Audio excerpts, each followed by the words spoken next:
All right, welcome. Thank you for joining us. Ill-fated session 51. Raise the roof. Yeah. So what we did on the last session, or session 50, we actually spent some time looting the horde of Grugash. We also had some very interesting behavior from the odd frog. I guess interesting is a hard word, is a difficult word to use there because the odd frog is indeed odd. So their behavior has just always kind of been weird. However, they seem to want to get at the egg, and that was a kind of a big focal point for the frog. And then we had some maneuvers by the party members, and eventually Thanos was able to get the egg out of the water and towards Siltoric Citadel, towards the tower. From there, witnessed how the actual congruence seems to function. The congruence is a kind of a stasis type thing, a scaffolding of sorts, and then it's the actual bridge that's what powers it. And so they seem to be having some mechanism they were showcasing there with actually bridging that congruence. And then from there, it was much like a wormhole in the way that they were kind of warping in and out of the space and coming back and forth. So these knights were who you were negotiating with, talking, kind of souls trapped within armor. And from there, they provided you an item of immense power that's an artifact. Artifact, this magical item, something that was created, something forged within the Shadowfell by Orcivis, perhaps just influenced by their own magic, the Abral Keep, and all of that. So from there, we then had downtime where we were discussing what we would do next. We also had some crafting that had happened, so we spent some hours and things. And we really were going through our list of structures and such that we were wanting to create as we were going to make a town and call it Fate Haven, taking over the location of Norfolk, which is just on the northeast side of the marshes of Unveiling, across of one of the tributaries that feeds into the Farron River. So we're now in the Pocket Cottage where we left off. We're still here. You are still discussing and talking about the buildings and the structures that you wish. At this point, right, we're going to go into downtime where you can talk out of character or third person about anything you wish to handle and kind of take me in direction of where you want to go as a party. If there's ever a moment that you wish to role play or have a moment with the character, you only need to say so. And from there, we will transition. During this time, I won't be switching in and out of maps per se too much. So I'll try not to pull you to map for these things. So we might end up just being on the continent map for a lot of it, or kind of a concept map, or whatever we need to do to make that happen. Sound good? All right. So floor is all of yours. Where to, or what do we do first? I think we said Fort Farron, right? Get the Yep. Yeah, get we the need to dwarves. contract some of the dwarves, invite people to come stay and populate the town, and start recruiting guard.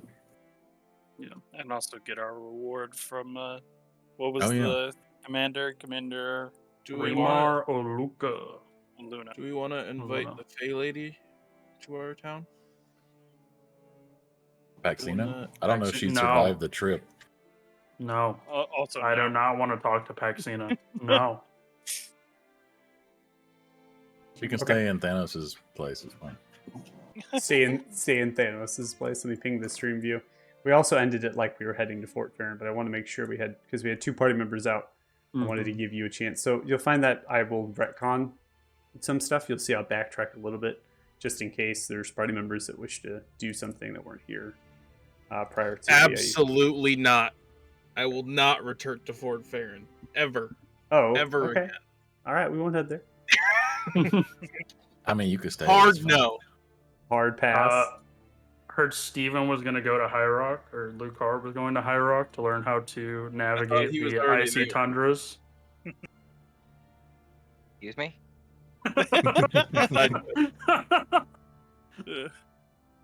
You've been dying. Go sink my teeth into Captain Kilu fucking Yan. Okay, so I'm gonna go. We should hire him. Yeah. Where do you think Keyleth Yan is right now? God, I hope he made it to Olathe by now. How much time do you think has passed? Do you think Keyleth's in Olathe? Bro, it's I been don't- like 2 months, Did hasn't he it? make it? Did they even make it to Othema? Question don't really know. is: did they get? There was the pass closed on by the time they could head out? You know how That's we right, can 'cause they find might be out? stuck there. They might be stuck in High Rock. They actually can't get out. That might be a possibility. Well, I said You if I know- go up there, I'll sink my teeth into him. You know how we can find out though? Sending. Tegan cast sending. Yeah, there's plenty of ways. So I'm going to go through with the description again, because obviously we have Drew with us. They haven't been to Fort Farron in terms of the game. I'm sure their character has an idea of what Fort Farron is and maybe has spent some time there, but Drew as a person hasn't. So I'll make the description brief, as well as the kind of the climate, the region as well. It's refreshing that.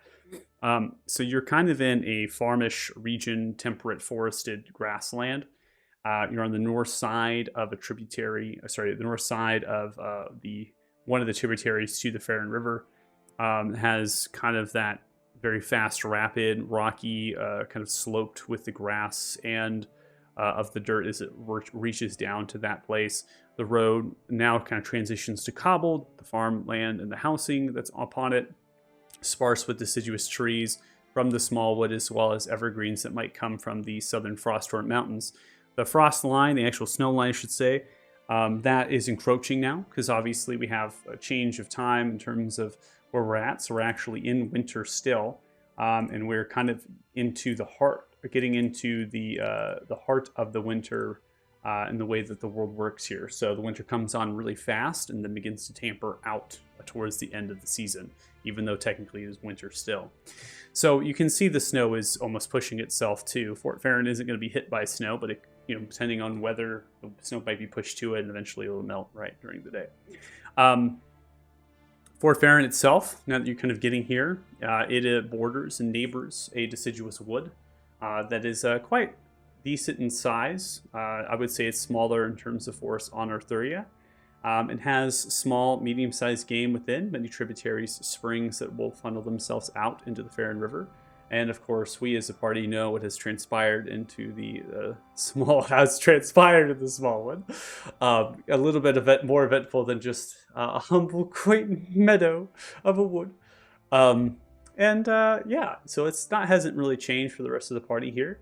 And then Fort Farron isn't just a fort, it's actually a town as well. So you have a keep that is perched within the structure on the western side, encased by walls. And then the town itself builds on the east side of that keep, and it sprawls outwards. A lot of it is spaced, and then it has its own wall, which is not as impressive. And since you all have spent quite a bit of time away from Fort Farron, you notice that the actual walls of the keep that surround it are much improved. Right, we had a siege that was waylaid on the western side of the fort walls, and they have repaired that gaps in the walls. They've even built them up, beginning to build towers. And you also see there are banners of Talthar soldiers and other sorts of forces here, which is rather strange because you didn't actually see surcoats and tabards on the soldiers of Fort Farron that were under Commander Remar Luna. But these soldiers actually do have tabards and surcoats. They have the surcoat of a lord bound for lore. Perched white griffin on a backdrop of purplish hue with a whitish lining. And in fact, there are banners as you encroach from the south side to the town, right? On the south side is where this road is going to take you before it gets to a crossroad heading south into the rest of the Gorn Valley, or then north into the town. There actually are banners that are draped upon the wall there, on the left and right side of the gate of the Lord Bound for Lore. And there is a large encampment on the other side of the bridge of tents, wagons, and all sorts of horses and soldiers. All of them with the banners of Falor, as well as maybe their own noble houses if they are paladins. If you actually check your clock, your date here, There was one thing that had transpired when you were in Othema and with the Lord Thalon Falor. Something that they had mentioned, you all hadn't spent too much time with them, was that the Lord Thalon Falor would be marching to war.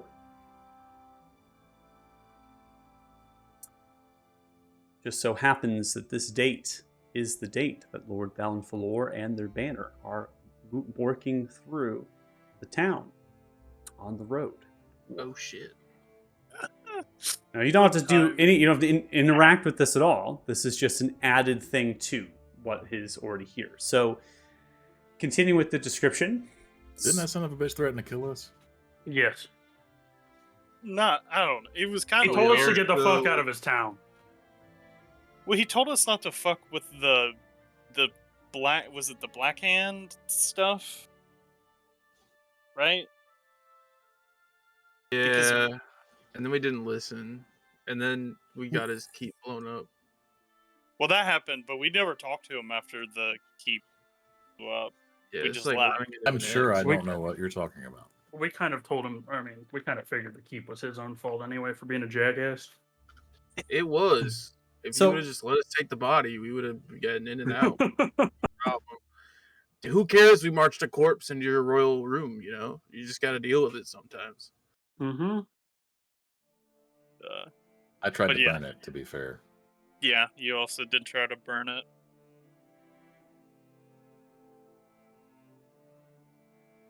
That was back in the days where the ill-fated could not decide on what to do if our life depended on it. We're much more decisive these days. Mm-hmm. Well-oiled machine, one might say. Let's not get carried away. I do. A greasy machine. If y'all don't mind, I Greasy. want to cast invisibility on myself at when we get into Fort Farron, and I want to check out what's going on. Spy 'Cause, machine.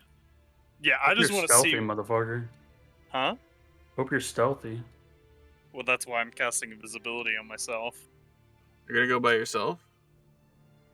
Yeah, I'm not gonna get like in the camp, but I just want to like walk around the outside and see what's going on. I mean, Tegan will go with you if you want company. I could Wanna also come? go with you. If you all want to come, yeah, I don't care. I mean, like I would tell you. Thanos coming scares me, but sure. No, I'm not gonna go fuck with the paladins. Thanos knows better. Dude, what if you mind control Lord Thalvalor? Yeah, I thought about that, except for the fact that he's probably like a 11th level paladin at minimum, which means that he's probably got some ridiculous saves. It's okay. He did also Uh. like laugh us off in the throne room about like the idea that we could fight him. he was not worried about it last time we interacted with him. It's I'm not been a mind long controlling fucking shit time. until we get down to a Lathan and I get my fucking increased Yeah, spell so save did- DC. So didn't the fuckboy paladin in the tombs, and then he got mollywopped, so That big got one round into it. he's like, you guys won't make it to see the sun again.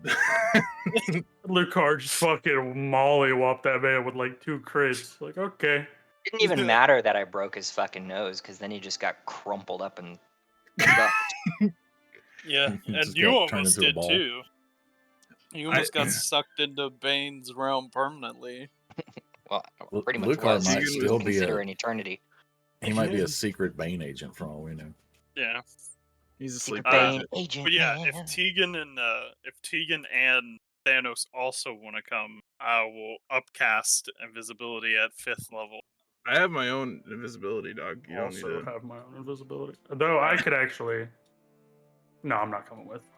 Nah, fucking with the paladins. I'm good. Do you have regular invisibility, or you have? I just have greater? greater I invisibility. have regular. That shit lasts for a minute. Upcast invisibility, please. Y'all have fun. I'll go upcast make it sure to we get 3rd our money. level, and me and Tegan will go check it out. Since our 2 most charismatic people are leaving the party to go do a stealth mission. You guys got it. I happen to be quite charming. Thank you very much. I was Yeah, I'm about to pretty say- sure Maldor and I have great charisma. Yeah, I was about to say Yeah. they're more charismatic than me. I just like talking to people. Oh, we know. All right, so we're gonna now have people going invisible to spy on what's happening inside of the keep and stuff. I don't. Yeah, not in the. I just want to like check out what's going on with all these bannermen. Like if they're like about to leave, or if they're like planning on staying for a while before they head down to the war front. I just want to see what's going on. Okay, He's so you gonna just do want loops to, around the camp. yeah. So you Yeah, I just want to try get- like overhear conversation, see what the vibe is. Vibe check these guys. You want to vibe check. Okay, gotcha. Also, And then I taking would just the return most to the perceptive member of the party. party is probably a good idea. Yeah, that's why I would take you. Okay. You want me to transition the map, or do you want me to do this theater of mind? You can do a theater of the mind. Okay. Entirely up to you. I mean, unless you have the map ready. I need to see his path through town. I want to understand where he's going. If you have the map It's ready, then I'll ruining do my the map, immersion. But if not, we can do a theater. I can get the map ready in a couple seconds here. It won't take me very long. You wish to have to see. It's a new map that I developed for it, so. Ooh, okay, I want to see Then whip it out, Michael. it. Can't tease us with that kind of thing. Yeah, you apparently I can't get- tease me with a new map. Can't tease. Can we it. just do the siege again so we can see the new map? Well, yeah, the actual map that you had for the siege too has changed as well. So. God, how differently that would have gone if we were there now. At this point, yeah, we would have done a lot better. Especially having Erwin with us. Erwin is a beast. I feel like Irwin's the siege went pretty good, except for Thanos just not participating for Yeah, some not, reason. What not do you doing mean? half I of was it. there the whole time. I was shooting the tree, dude. I stand by that story. I was shooting the motherfucking tree. I was shooting the tree. I forgot about that. We were all in the I heat s- of an epic combat, and Thanos is getting He's just- ragdolled by a He's bat. on Spirit Airlines over there, just like strapped to a bucket. I Also, stand by Tegan- that I was shooting the tree. Okay. Like Tegan not spotted halfway black through there. the battle, like got like separated and just hid.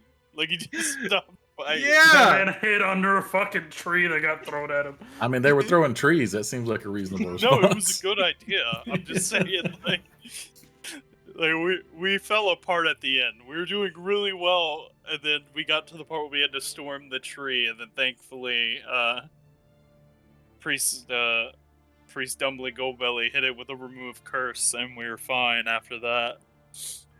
Tegan wasn't always the battle-hardened arcane soldier he is today. Okay. He didn't have the wasn't? staff of power at that point. It's Yeah, the true. mighty staff of dragon slaying. It's the dragon slaying staff of warding. You can say the It correct doesn't name, work please. like that. It's Put so some good. respect on his name. It's killed 2 dragons so far, so I don't want to hear it. But one of them was a dragon ling. Still a dragon type. Technically, also a monstrosity. So Thank you. Thank you. What if he just like carves some holes in the staff and it becomes a flute, and then it's like literally just like the ultimate bard weapon? I could see Varys losing his mind if Tegan started defiling. Start a drilling fucking holes in it. He would take arcane it item. back. He would take it back. I've just been no. Can we just retcon it that I've been banging the staff on my drums to cast On the spells? drum. Boom, boom, boom, boom, boom. Oh, He has God. a war drum in front of him. Do, do, do, Why do do. you hurt me like this? Why do you hurt me? No. I didn't have to give you the staff. I was like, hey, Tegan, do you want this? Never uses it. the Little way did it's we intended. know, I couldn't use it the way it was intended because I didn't have any of the spells on the goddamn staff. Oh, now you do. Yeah, I won. Yeah, the best part of the staff is getting a free counter spell. Wait, do you not know shield? No. Oh, I guess I did pick that up from sorcerer. Never mind.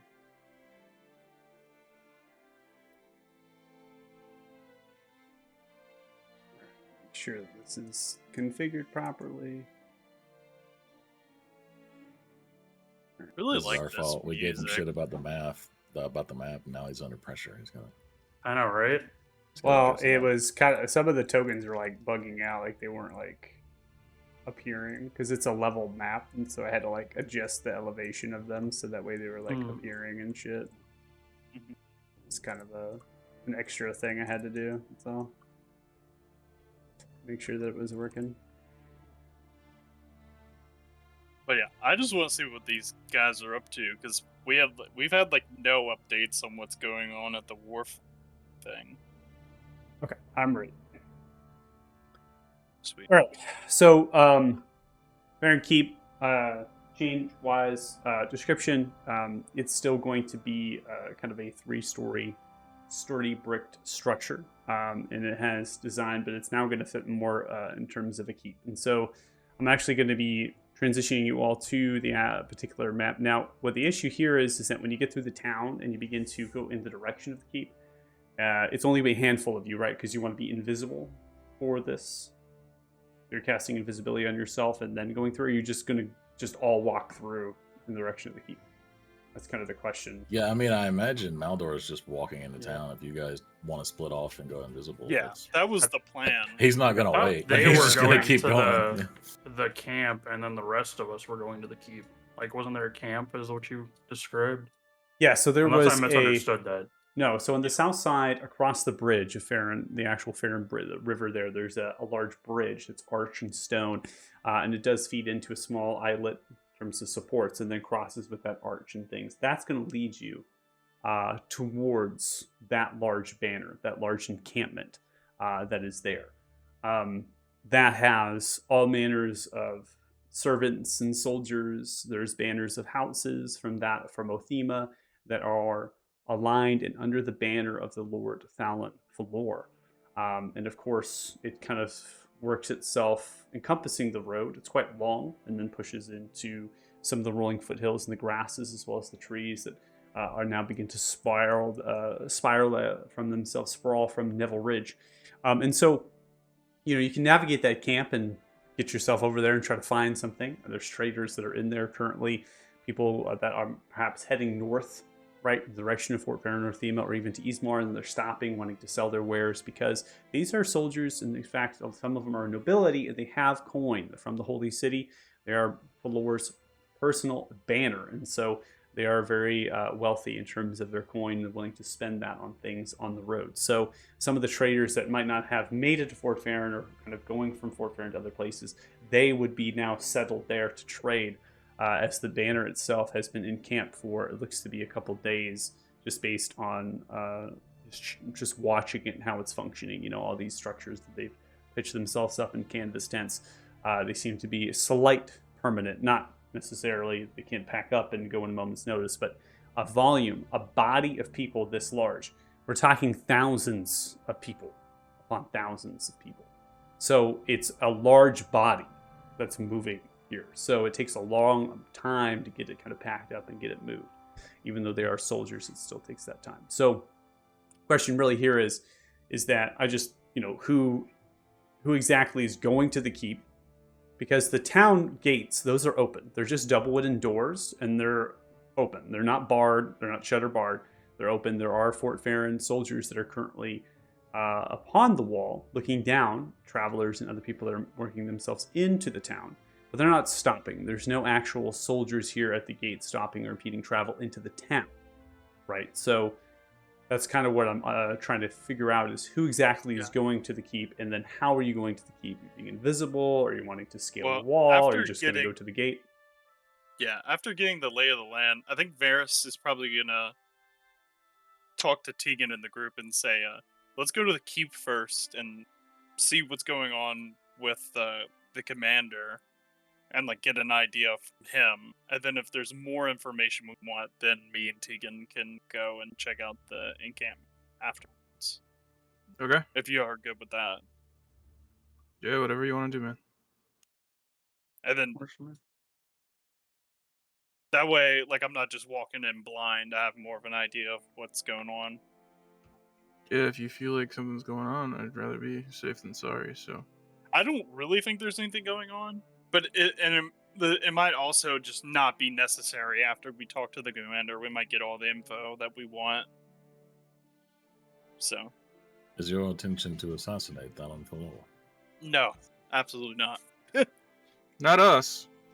Casually glares at Thanos.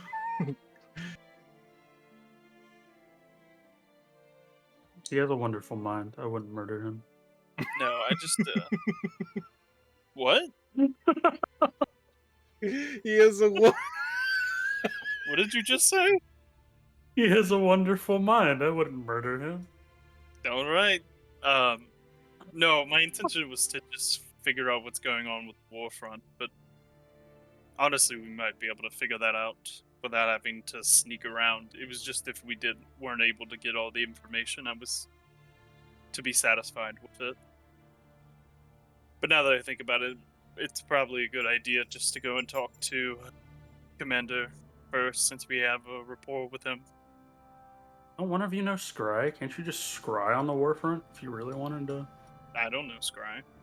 Oh, I don't either. I thought somebody in our party knew Scry. There's no scrying in baseball. What is this baseball? Thank that you guys speak for of? watching. It's been such a fun one.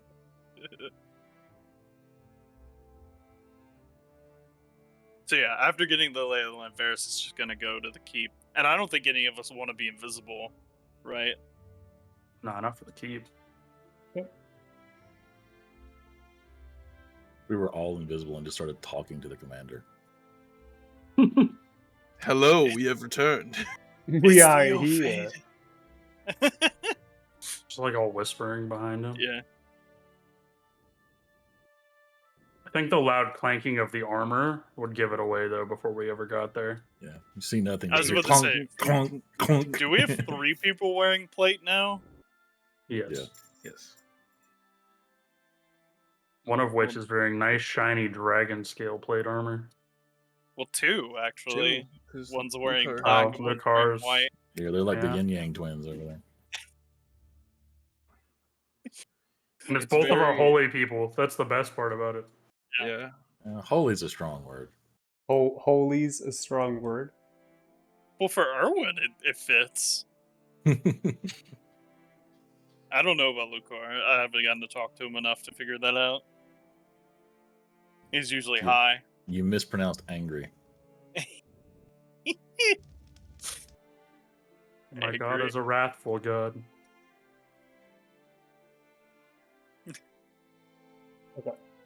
Fuck the So I'm gods, going I to have go my own ahead power. and get everyone's tokens here onto the map. But before we get to that point, when you navigate through the town here, you notice that there is a lot of traders along the road as well as you pass in. Some of these individuals have their stalls pulled away from the farmer's market that is inside of the town, beginning to pull that into the direction of where the main thoroughfare would be in terms of just movement. As there are individuals still trailing from the banner that are kind of making way. These people would be actual nobility, actual paladins that are just a little bit late in gathering their entourage, their cohort of their own soldiers, of their own servants, of their own blacksmiths.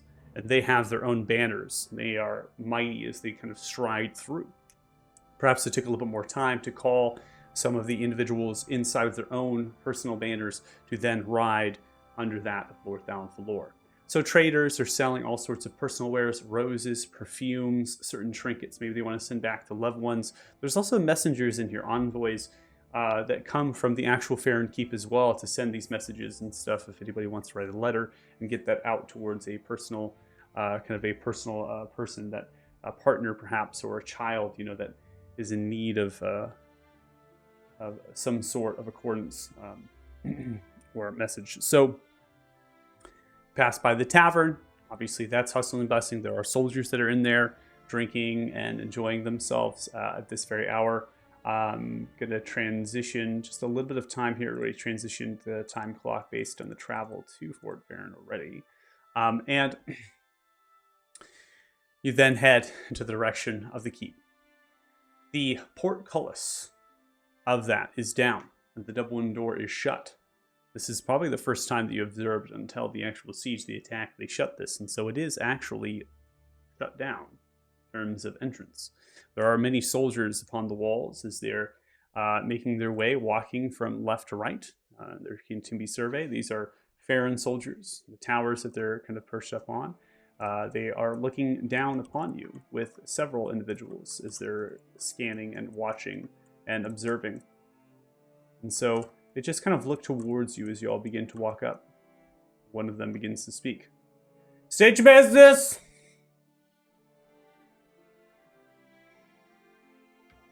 We're here to see Commander. Oh, fuck, is that you? You see, take off the hat. See a large scar across the forehead. Ah, here's Fort Farron. You made it back. Hey, how are you? Good.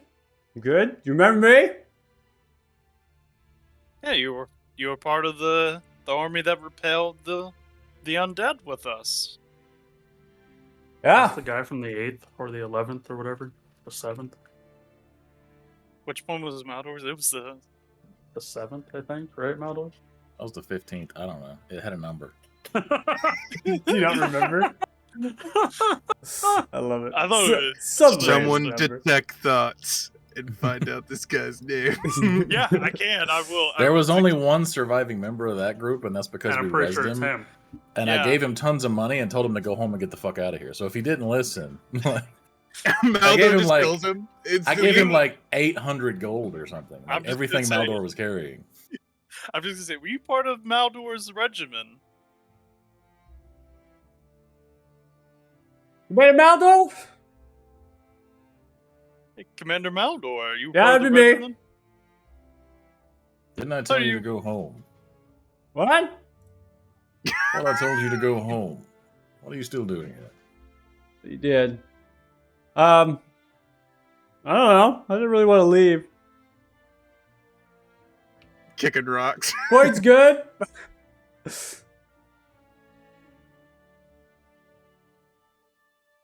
That's good, buddy. I'm glad to see you're okay. I'm just fine. I put that money y'all gave me. Bought a house. Wow. Oh, Yep. Saved up enough. Bought a Very house. nice fucking house. Yeah, oh, it's awesome. Come check it out sometime. Dude's a lord now. He's just taking over half of Fort Farron. I said I would leave. He told me to get out of here, but honestly, I just felt like I had some unfinished business. You know, the undead attacking and all, and kind of want to see if y'all come back. Well, the undead are no longer a problem. Oh well, that's gonna be good news. All right, well, get it up. Get the gate open. Yeah, a little bit tight on security right now. Lord Downfloor is staying in the keep. Some of the paladins are in here as well. So, all right, open it Good up. friend of Open it ours. up. Should be fine. Mechanisms inside the tower begin to grind in gears as the iron barred portcullis begins to lift, and then soldiers begin to open the double wooden door, allowing you all to begin to pass into the keep. Before we go in, I'd like to extend a hand to this gentleman and say, hey, I don't believe we've met before. I'm Erwin. Oh, hi, Rowan. How you doing? I'm all right. What's your name? Did it tell you my name? No, I met them in travel. They've helped me. They've accompanied me to Fort Farron. So. He's new. Oh. Well. Let's see. Guess I'm a nobody then, right? The conversation never came up. We've been killing dragons. It's rather taxing. All right, We Commander. also thought you were going to be gone. I did not expect to see you again, honestly. When we met this gentleman, he was a farmer who wanted to ride in our wagon without a weapon. I reprimanded him, and then I trained him in order that he might not die. And he did die, and then we brought him back. Yeah, you did. Brought me back.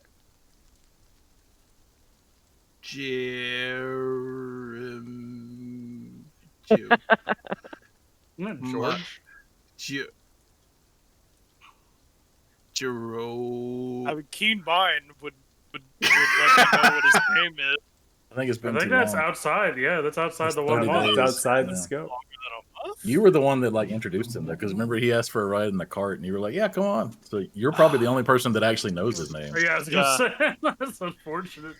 Let's see. Is it in the notes? I don't think it's been longer than a month since Fort Farron, huh? Oh, it's been way You guys are longer. way longer. Dude, We we were were in in the marsh marshes for for, like, a almost a month. month and a half. Yeah. Like, But that time doesn't work the same.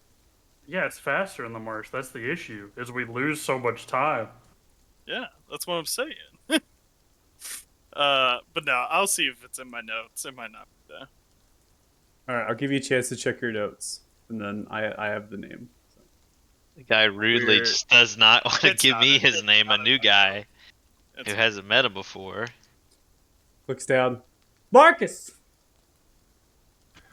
Marcus. Oh. Well, nice to meet you, Marcus. We'll be on our way.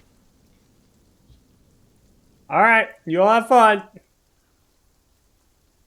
I find it helps not to learn the names if you know they're going to die. Should That is we freaking check on the wild. carriage first while we're here? No, we'll do that on the way out. I don't want to make a scene.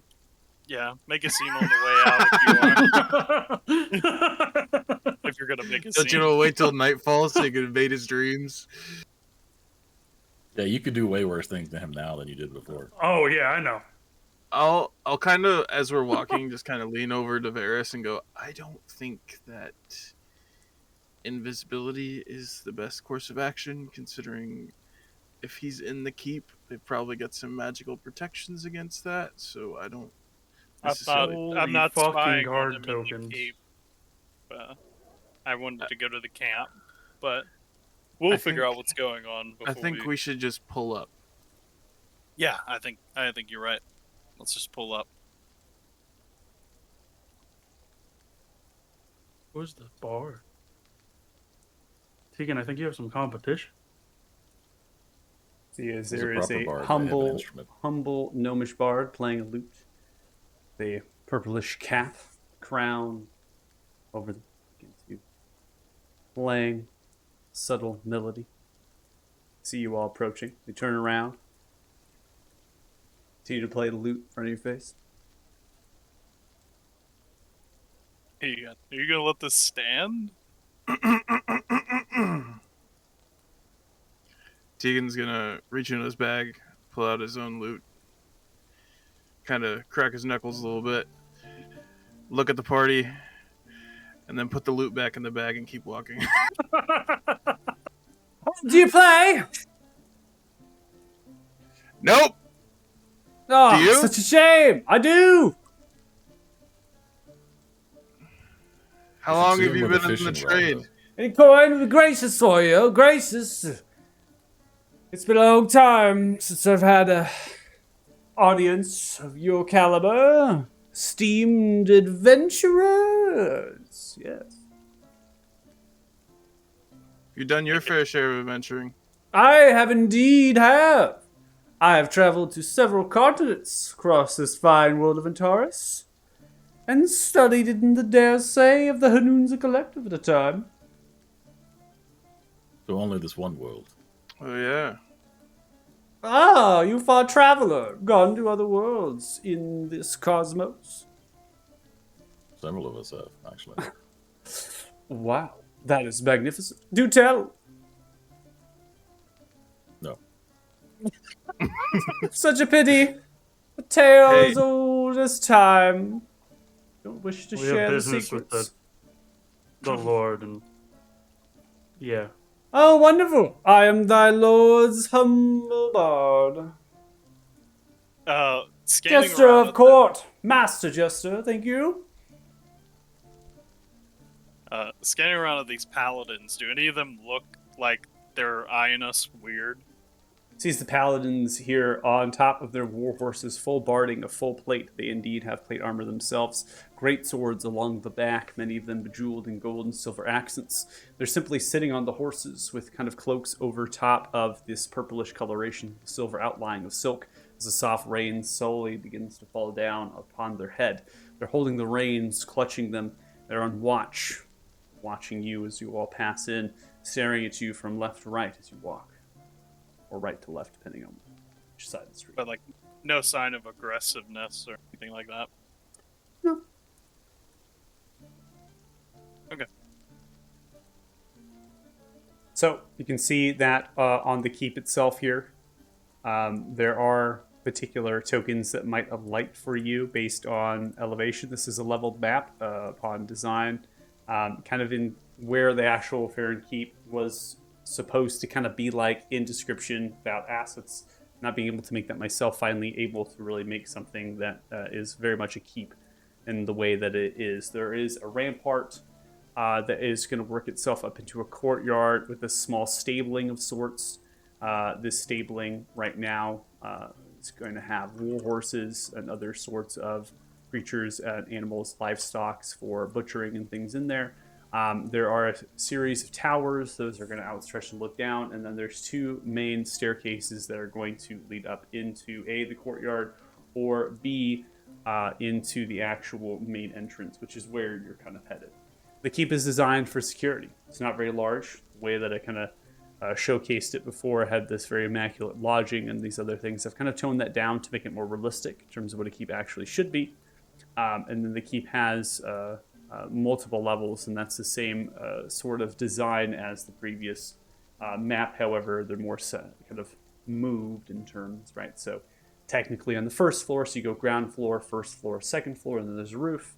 And in the first floor, you would actually find that throne room or banquet hall, right? And then on the second floor, which is the floor above it, you'd have your rooms.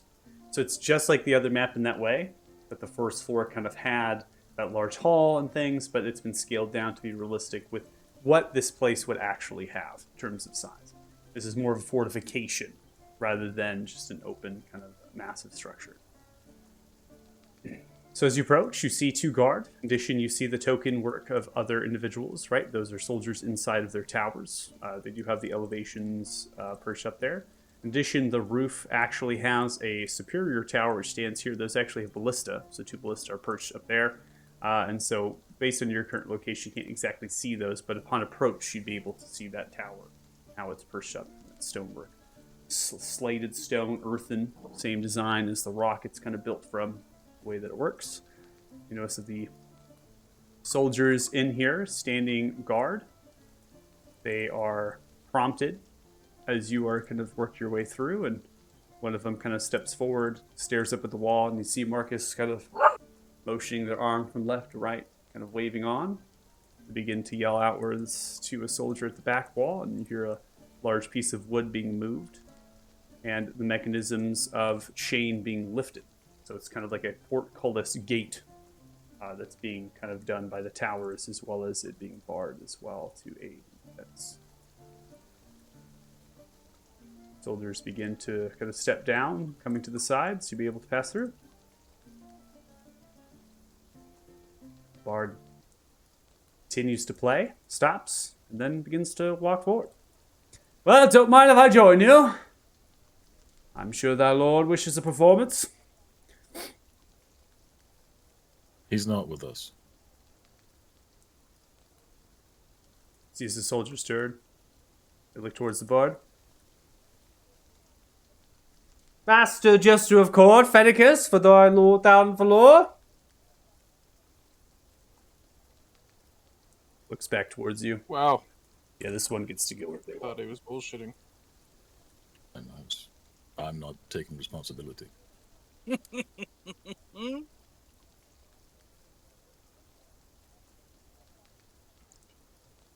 Can I do a quick perception check just on the bard as we're walking to see if I see any familiar symbols or jewelry or anything?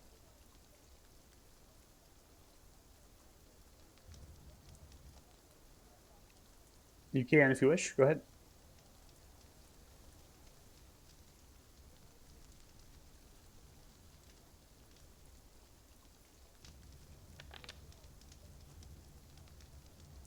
All right, so 27 perception check. You're looking for you said jewelry, is that what you said? Yeah, like symbols on anything or jewelry. On Master Fennicus? Yes. Yeah. They do have a particular symbol, a crest of sorts, a badge sits. It has kind of a symbol of a griffin. With that, has a musical notes that surround it. It is a symbol of court, perhaps. In addition, the colorations on their sleeves note them as a graduate of a particular school in Remlandar. Okay. And of course, I can get more details to that if you want to inquire further about it. Nope. Okay. Other things, they have, silver rings, they have an amulet, so they are bejeweled, and they seem to be a little bit wealthy from that. Now, your perspective and vision, you might begin to see other tokens and such. This is actually based on how the walling works inside of the map, because there is actually arrow slits and other things above this door here. And so when you actually see that, you're actually looking above and through, and you can see actual tokens that are up there through those arrow slits and those movements and such. In addition, I think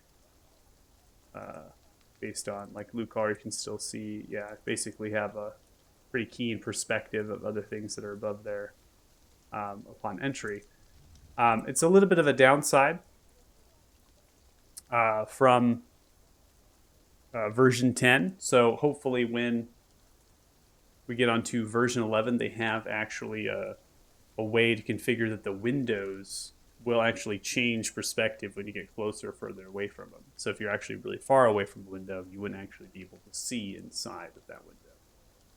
So eventually when we go up to version 11, this map will actually look a lot nicer with the way that it is. But for now, you're kind of looking through. When you look through a window, you're pretty much able to go through the entirety of that.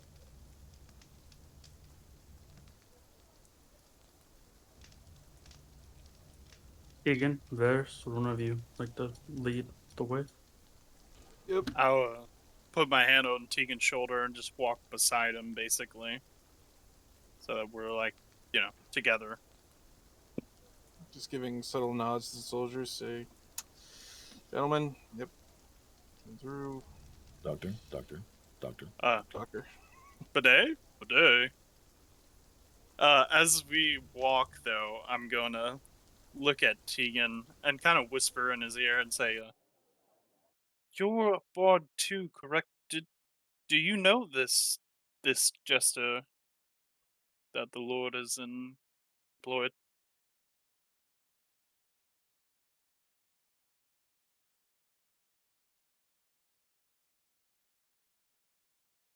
Not even a little bit. Did you graduate from a college as he did, or are you more of a self-taught? Um, Homeschool part. School part. definitely studied. Not necessarily probably the same curriculum as our feathered capped friend behind us, but yeah. Good to know. Lead the way. I turn to our guard friend in front of us and say, which way to the commander? Points towards the door, heading west. All right, you just want to go that way, tail it north, then west the rest of the way, get to the spiral staircase. Good luck.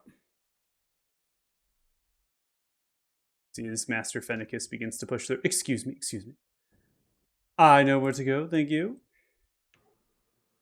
I mean, they didn't even open the door. He's Sorry. teleported. I teleported through the wall. I thought I clicked the door, but yeah. Find myself surprised. I did not. Talent for lore never struck me as someone with enough of a sense of humor to want a jester at that point.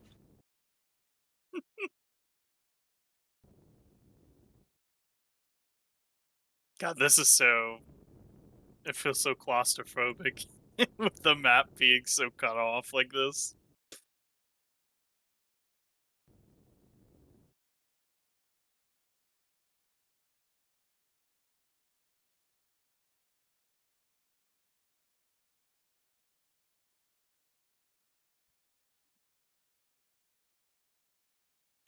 A lot of people.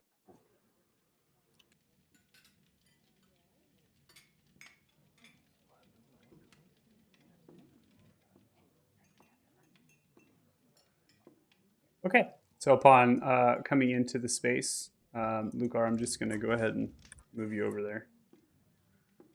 Where you're with everyone Yeah, my else. foundry is shitting the bed for some reason. I've reloaded like twice. It's a pretty crazy map back for the stream view because they can't compute the leveled stuff. They're kind of at the mercy of it. So I imagine that has something to do with it. There's a lot of animations and other things. For me, anyways, it seems to be performing well. I don't know about anybody else. Seems fine. Okay. Seems fucking fine good. for me.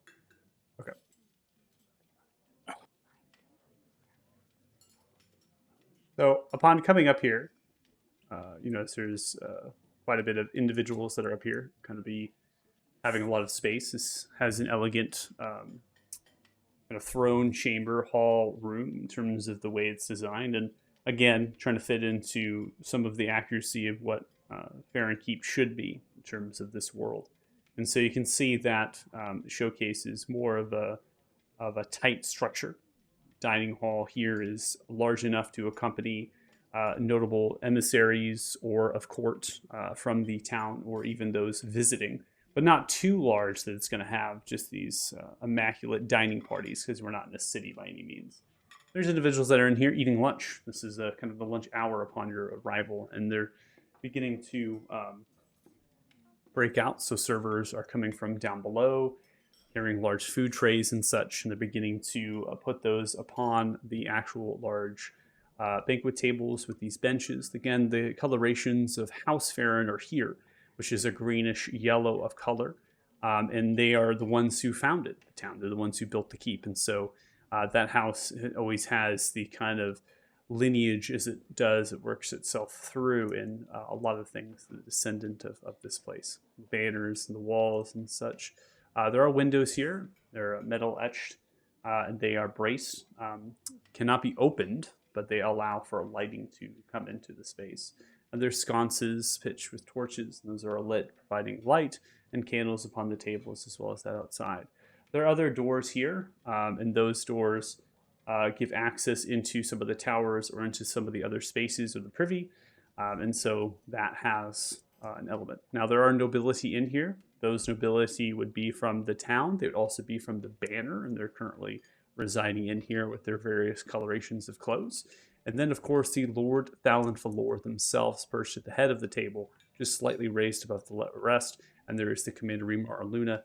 And there is a servant there, someone of court, that is has a banner and is currently, a scroll, I should say, and is currently reading off of the scroll to the actual nobility that are here.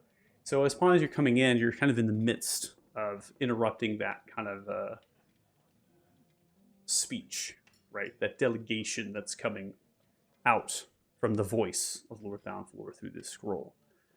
And that person just kind of slowly stops and turns. You see as the Master Fennicus begins to work themselves to kind of a little bit of a corner in the room, just kind of holds their loot at the ready nearby one of the paladins.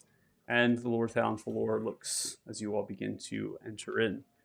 And the person, the voice, kind of begins to slowly stop, looks back to the Lord. The Lord begins to wave their voice forward and sits back to the chair. The person continues. By order of Lord Thalon by decree, thy Lord of the Frost Sword and of the Northern Gorn, by divine right bestowed to them by the King Reldor Talthar and the seat of power held by council, the Lord Keep and this junction will hereby be put in place to steward Lady Daria the Bloodied of House Morninglight. You are in need of any aid rendered. Message is to be sent to Falor Keep and titled, addressed to the steward of the Frosthorn. An aid will be provided by soldiers of Fort Frostbeard, commanded by a Ringlar Ugu. You are in need of grain surplus in stores through the winter, and then the continues and continues, and so you're really just kind of wading through all of this level of conversation. Time is just kind of passing through. And at that point, you see the voice turn around towards the Lord, bow, and then falter to a knee, stand up, and they begin to find themselves into one of the corners, or the walls, I should say, by the paladin. Lord Downfalor turns around, looks towards you all. Looks like we have guests. To move the servants and servers and stuff, and they begin to funnel themselves, giving some space. We'll begin to turn around and look. Lord Downfalor stands up.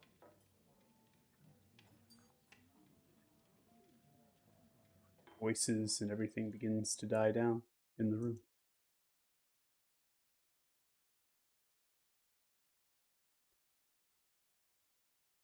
How might we welcome the heroes of Fort Fair? Those are reputation. Welcome procedures. Welcome's not needed. We're here on affairs of business, and to bring good news to the people of Fort Farron and the surrounding civilizations that the forces of undead of the Martians of Unveiling have been stopped and pushed back, and will no longer be terrorizing the citizens of Artheria. As well as the black dragon Grugash has been slayed, put to rest. He will no longer be bothering the good people here.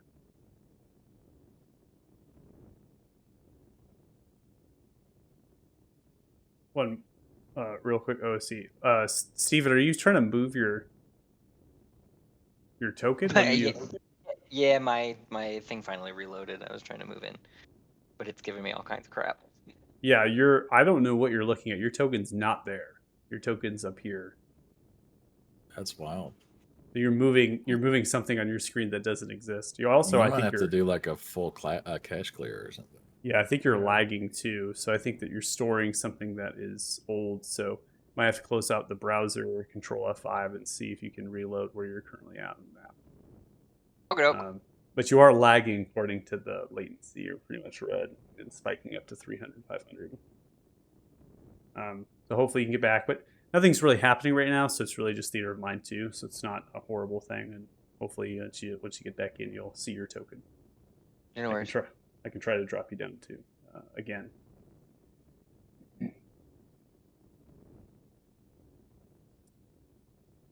He is Lord Downfalor looks in the news.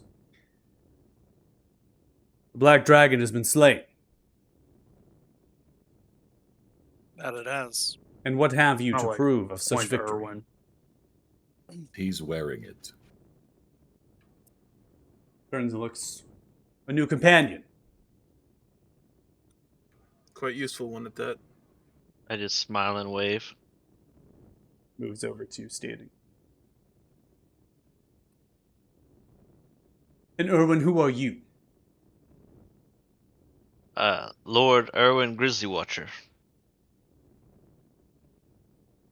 House Grizzly Watcher, you say? Yes. If my studies and my court have educated me, I believe that you are out of Lathan, is that correct? That is correct. And your heart is with the Talthars. Yes. Puts a hand on your shoulder. It is nice to have one as you to join these companions, these adventurers, these people. For it was not long ago that they were in my throne chamber and my keep. Words were spoken. I doubted their allegiance. But perhaps with you, you will keep them in line. The direction I'm the Talthars take. trying my best at the moment. I believe the Talthals have more pressing concerns at the moment. That they Yes, do. You'll find that our party's personality is quite explosive. I can see that you all have been operating their independency. How has this fared for you? Your victory?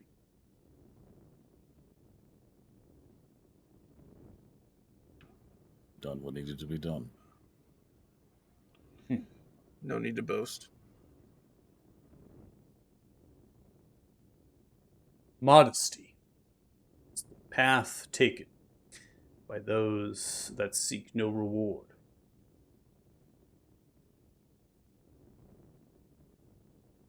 Very noble of you.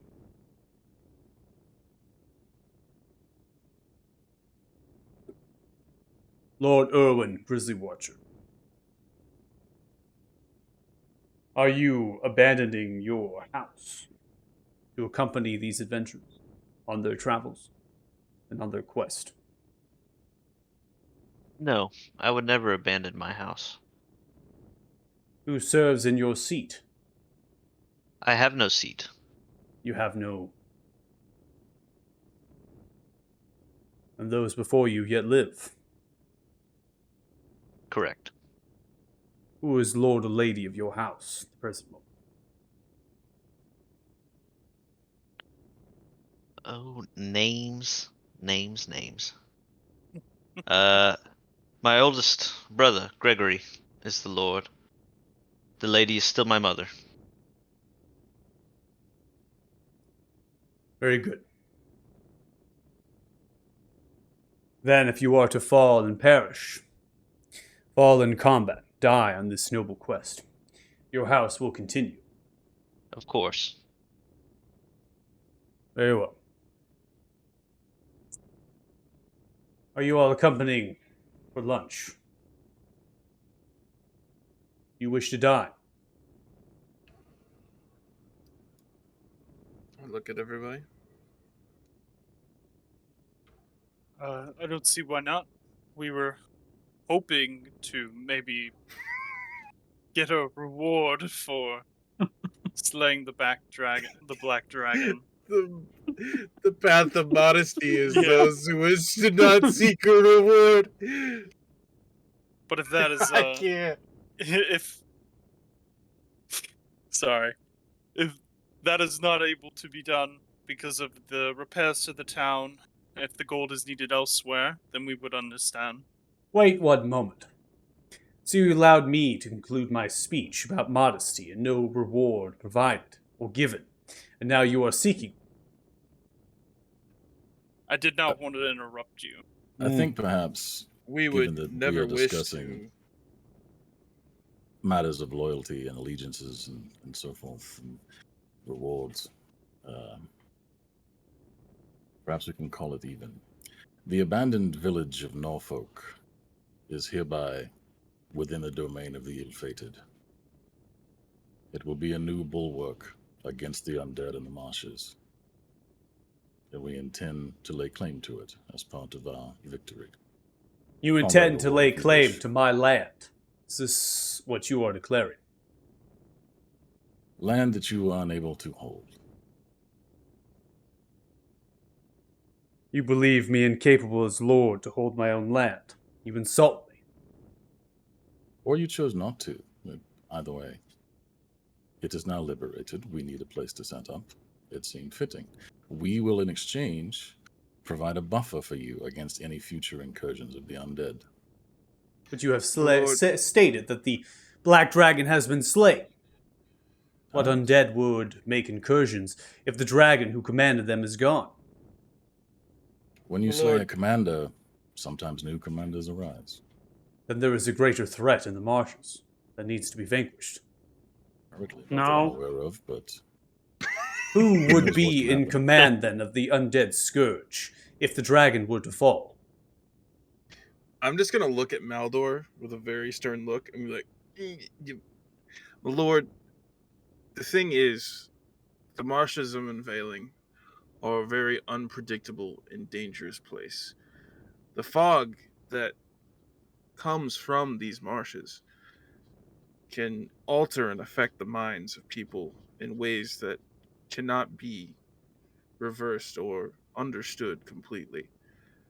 My companions and I have special protection against this fog, and as we've seen before in the past, the fog tends to overreach the bounds of the swamp, and anyone that would be settled inside of that territory without the guidance of the knowledge that we have would be at a high risk of ill things happening to them. We merely would like to inhabit this territory Holds up a and hand. have it Silence. First, I give a kind greeting to a noble whose allegiance is to the Talthars. Then, I have someone requesting a reward after stating that they might not need one, that you all are honor and loyal. And then, I'm insulted as a lord who could not defend their land. And then, you try to tell me that there are evil and mysteries in the marshes, that which I do not understand. You all cannot tell me plainly if the threat is gone. There is no third threat, but There that is is no threat. precisely because we are preventing there from being a threat. So you all are actively preventing a threat from whom? Or who? Who is our threat?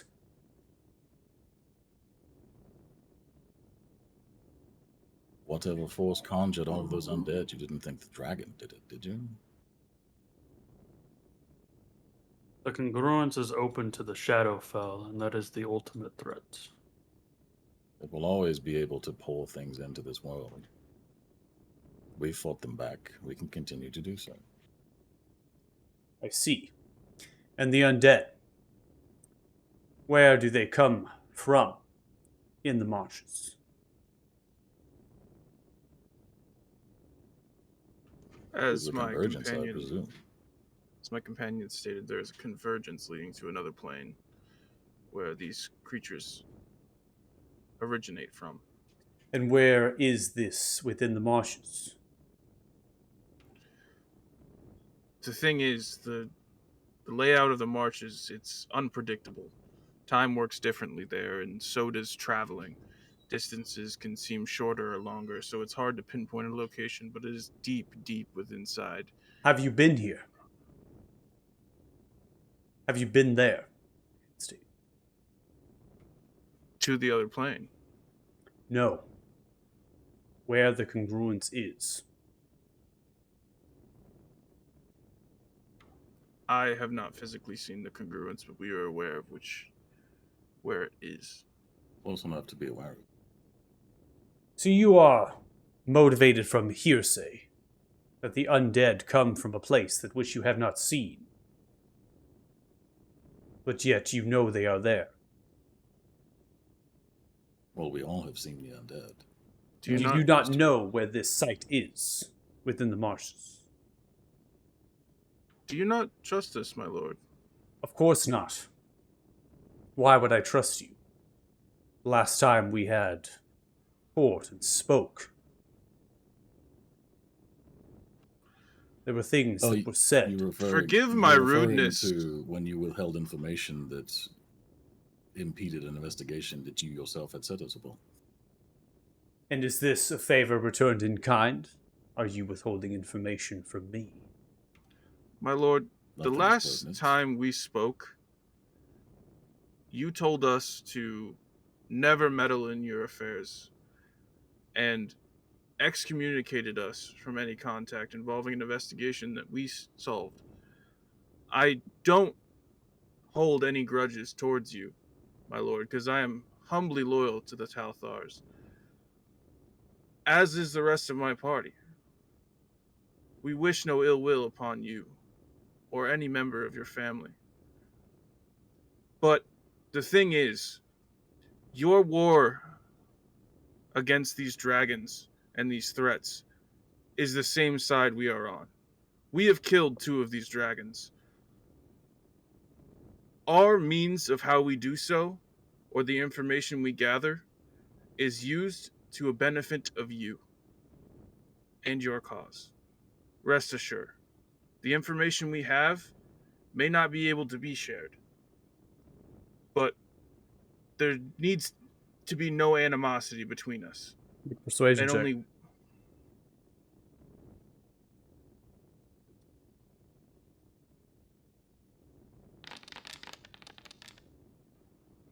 It's a 23 on a 5. Thank That's you. great. Well, he's a mid. Yeah.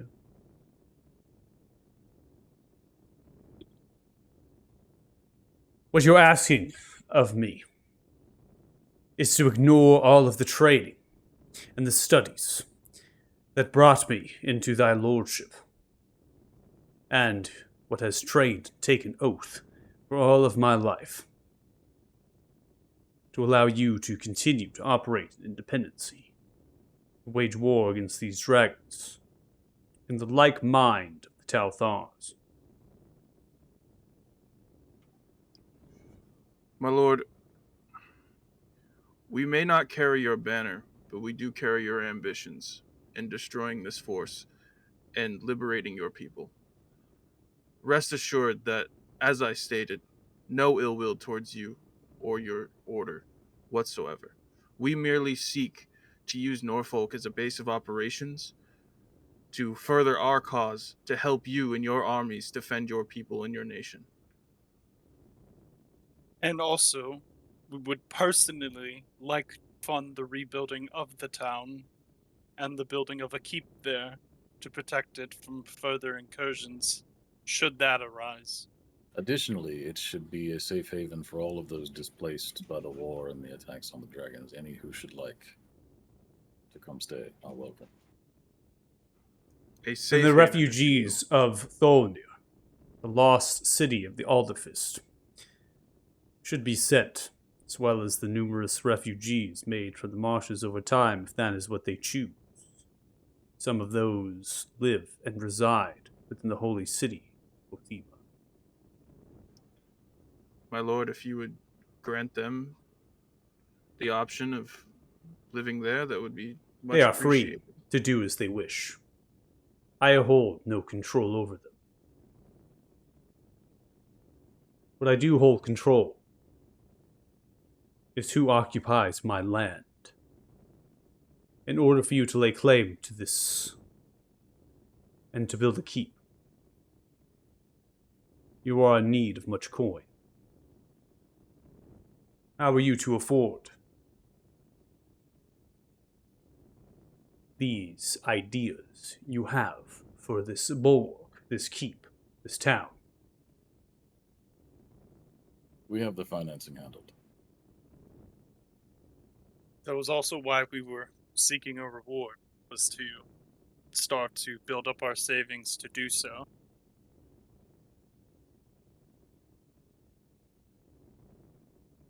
Adventuring can be a quite lucrative business, my lord. So, here is where we meet a stalemate. For you seek a reward to build something. Town, keep, fence. But yet, 2 days' time, I will be in the capital, Meoda. I can have audience with King Reldor Talthar, seeking approval to reach out to Justica. And from there, send them into the marshes vanquish these undead. You could do so, but history has proven that anyone sent into the Martians who is not us loses their mind. And You would that be is no lie ill-advised. or exaggeration. You can ask Commander Iluna. He has tried this himself. And in your time in the marshes, you did not uncover why this was. It is the fog. It spills through from the congruence. Of Messes course, with your mind. I understand this. I'm asking why you all did not succumb to the madness. My lord, without divulging too many details of the origin of our cause, the items that we displayed to you in our first interaction that each of us were bestowed upon, those items are the things that keep us unaffected from the fog. And what's to say that you won't surrender those items for studies to understand the magical properties, so that we may You are outfit? welcome to try. My lord, we have actually already explored this option fairly early into our party's composition. Unfortunately, those items, when attempted to be tampered with, cause catastrophic destruction. This incident happened when the items were at merely a fourth of their full power. I can only imagine what it would be like if someone tried to tap into the power at the standing that they are now. I ensure you it would be ill-advised. Additionally, if they are taken from our person, they simply return to us of their own will. So they are tethered to you by mind, body, and soul. And they have some mechanisms of magic that hinder tampering. That even the Imperial College mages do not circumvent. I do not believe so.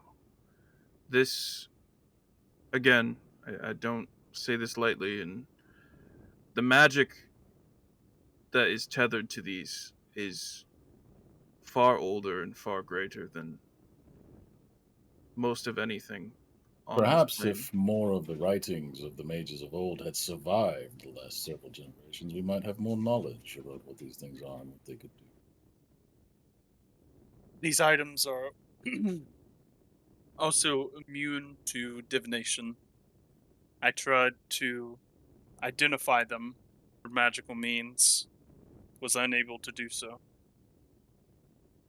So, my opinion is that may be able to get a greater understanding through research, but by doing it through magical means is not possible.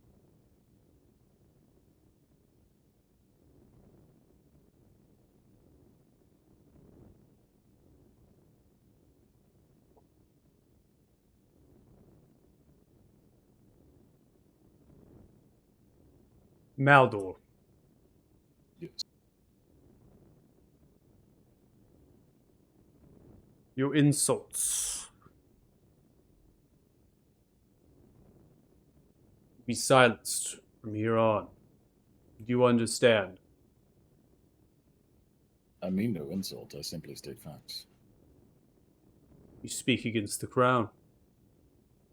I speak against no one. Not perceive me as naive. The mistakes of history are a burden we all bear. But, my lord, I think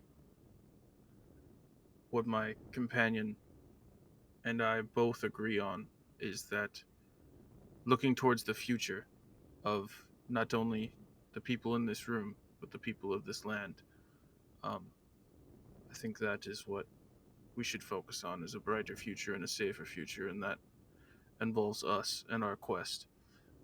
And as I said before, our operations we plan to set up would greatly, greatly assist that.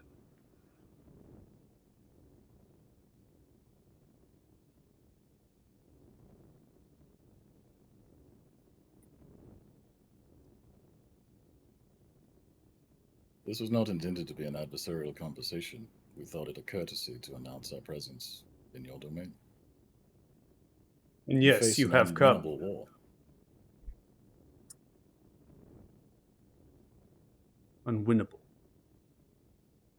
Without help. Do not believe this is so. My banner will ride to war, and through us we will achieve victory for thy king. Without our help, the dragons cannot even be damaged. Many on the front can attest as much. That may be My lord. so. Just like all of you, there are more that come to the councils at large, and they speak power, magic, things they can do. Always remember you are part of a greater whole.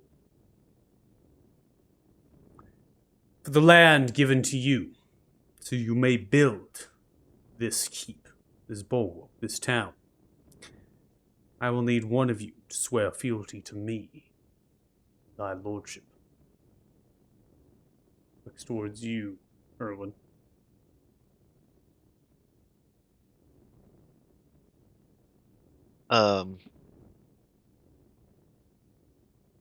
Yeah, I will bend the knee. Your allegiances are your business, but you do not speak for us nor the town. Looks towards you. You will not operate and act sovereign within my land.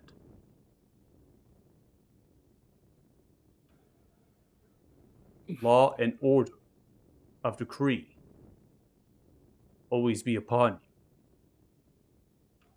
Of course, the laws of the nations will be abided by and respected.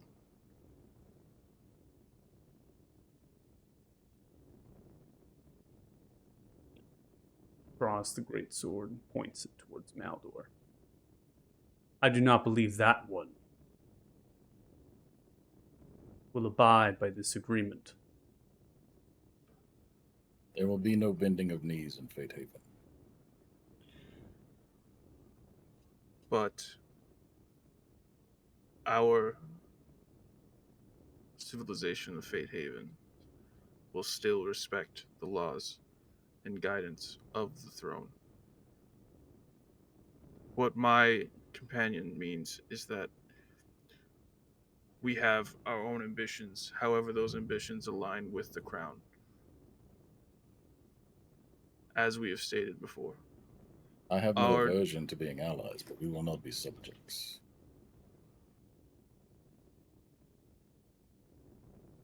He's a noble who's been sitting there eating off a nice plate.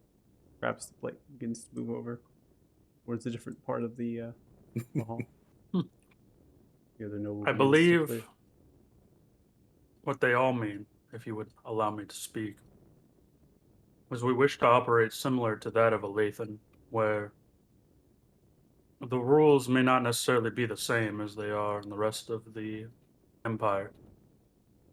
But given the access to the rivers and our protection from the marshes, we would like a certain leniency to how we operate the town. Whether that be to build a coliseum, given the destruction of the one in Alathan, or how we see fit to run it.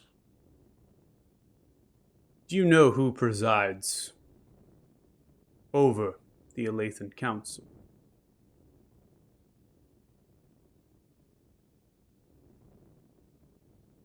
I personally do not know. And how can you speak as to how Alathan function? We saw it firsthand by fighting in the Colosseum, and how easily infiltrated it was by the mages of Reckoning. We do not speak from a place of expertise, merely a place of admiration from the thriving culture of Alathan and the free trade.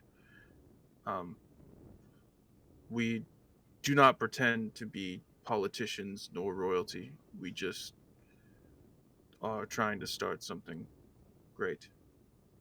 And to do it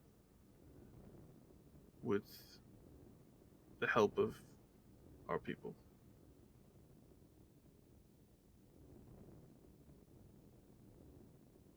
As admirable your goals, and as true of heart as some of you are,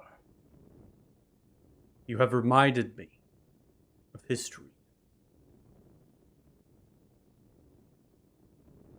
This land has been taken thrice over.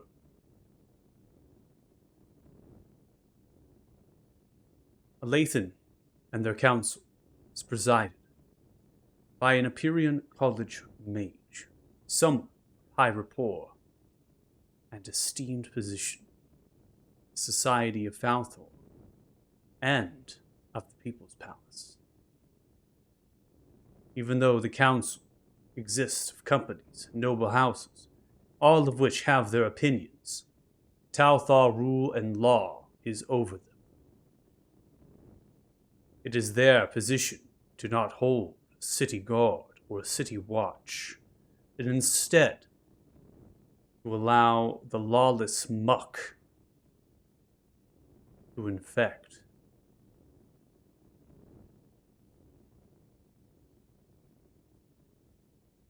This is their position.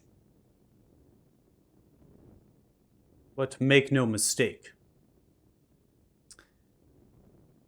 if laws are to be broken, and Alathan is to become sovereign from the Talthars, it would be brought to ruin and reclaimed. As is your right. As is the king's right.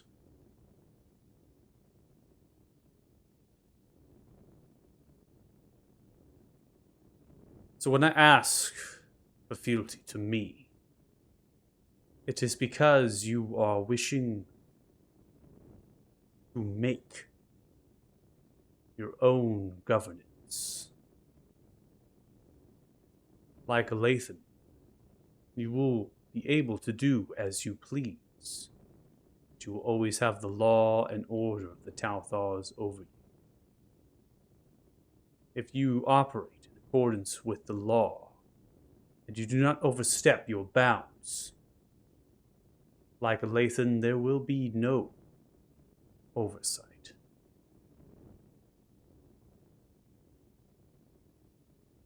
The Colosseum continues. Quenches the lust that the city contains.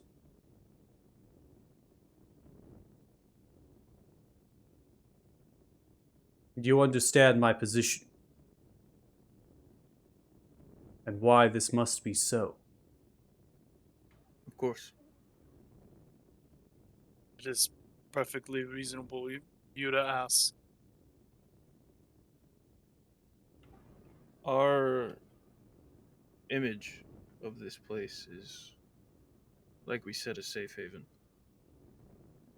Criminal ongoings or lawbreakers will be scrutinized. This will be a place of new beginnings, not of old habits. We'll make a deception check on that one. Said something at the beginning of that would be deception based on what you all intended to do as a plan. And you would actually invite there. Oh, yeah, because we're bringing the Rangers And the golden hand too. Yeah. and the Golden Hand, and Yep. yeah, we've got quite some stuffy characters. To be fair, Brandon wasn't here for that. I feel like Tegan would have said that anyway. Yeah, that makes sense. Then I am in agreement upon fealty from you, Lord Erwin Grizzly Watcher. Will you swear fealty to my banner?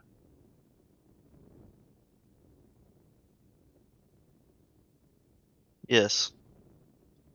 Let it be known on this day that Lord Erwin Grizzlywatcher of House Grizzlywatcher, Lathan, sworn fealty to my banner, Lord Thalon Lore. If you are in need of aid, Lord Erwin,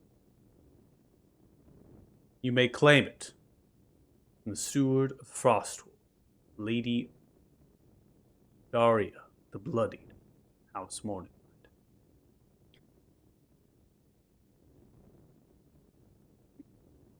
Do you understand this? I do. The coffers of thy lord has been drained. The war we march on. The reward that you promise. This reward will be given to you that I will not take taxes from you.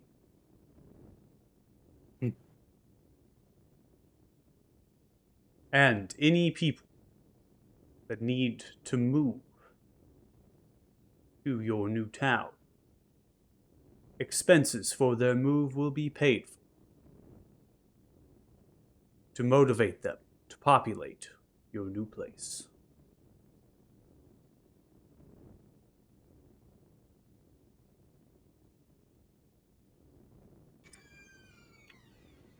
The Commoners Guild, that you which once known, has been removed and absorbed within my duties as Lord. We now have the Council of Common.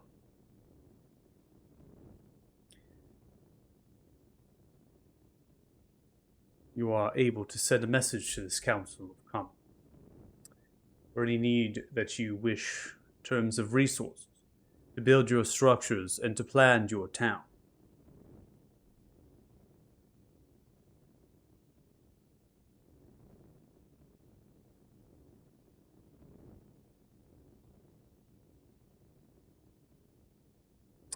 Master Thawne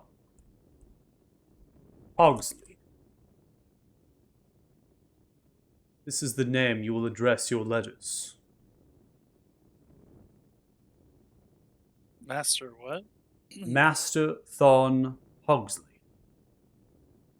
The Council of Common in Falorkeep. You will address your letters to them. And they will respond.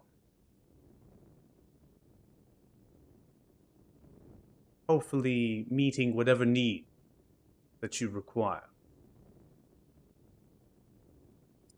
I will meet with my envoys at camp this very night, and I will send an envoy to Falorkeep to speak with Master Thawne Hogsley. They will form a charter, a deed of your new town.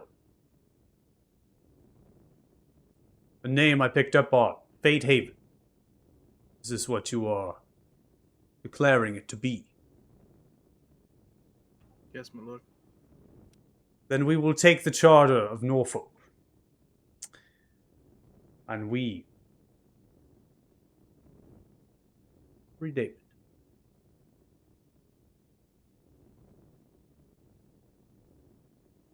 Your deed is set fit with all of the territory of Norfolk, which spans miles to the north and to the east, splitting of the tributaries. You have the water rights for those and that which is downstream to the bay, in league with Fort Farron, as the commander Remar Aluna will attest to. It is a free waterway. It is not owned by any company, but you have a duty to uphold anything that is downstream from your town.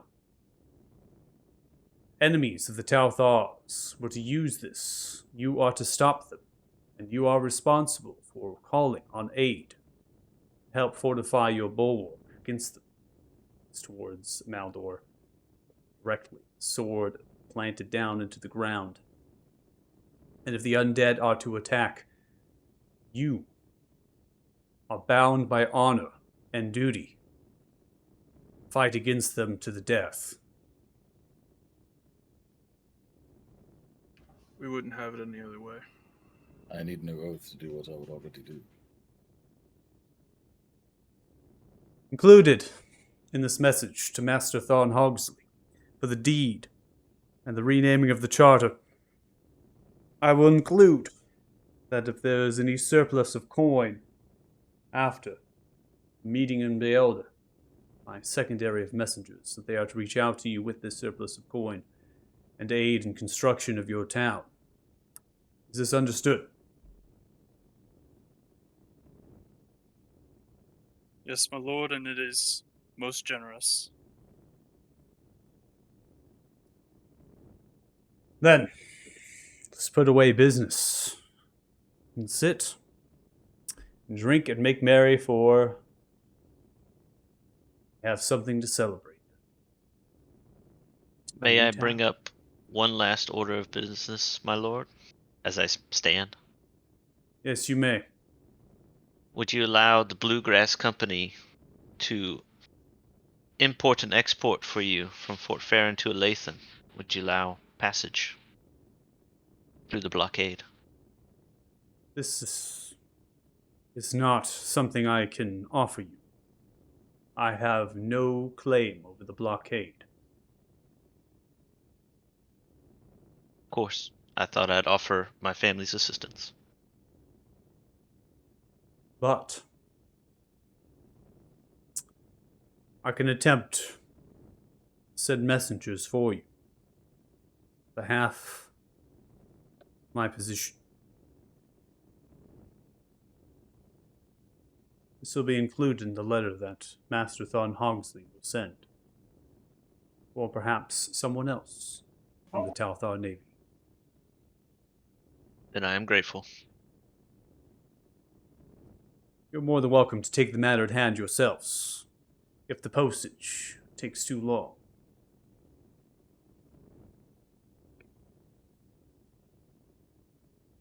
My lord, we take it up in Lathan or at the capital for this right? First Commander of the Talthar Navy. They are the ones, follow in accordance with King Reldo Talthar's decree, and of the presiding council. They are the ones to make this decision. If you wish to take this on your own accord, you are to seek the First Commander.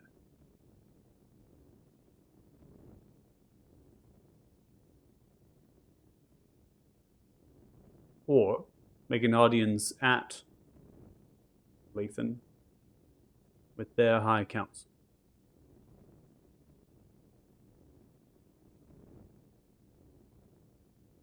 I would extend an arm out to grip forearms to thank him one last time.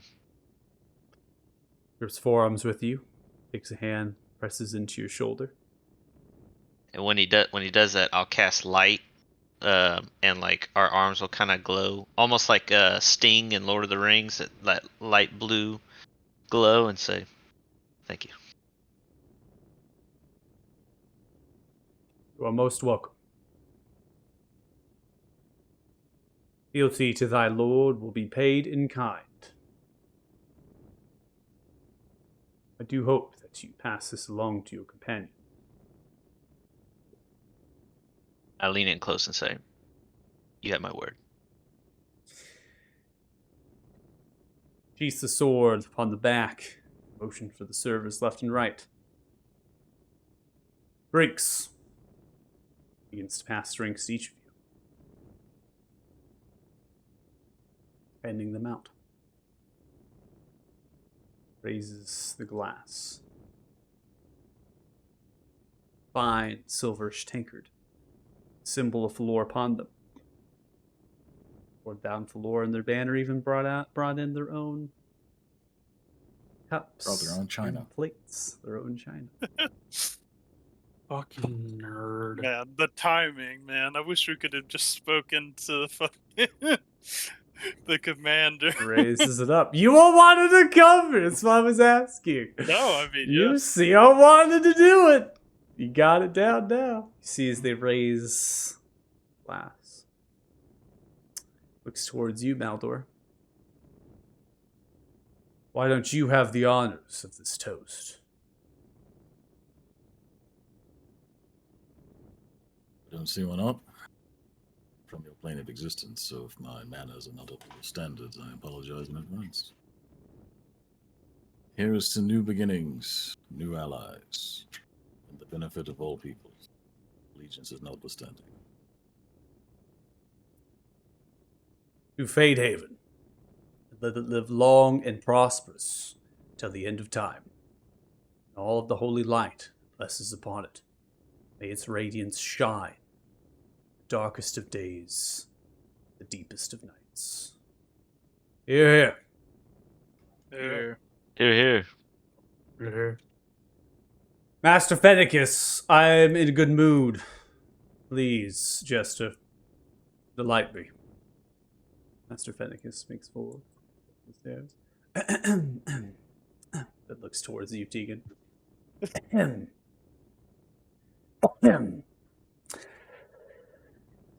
Begins. Play a song.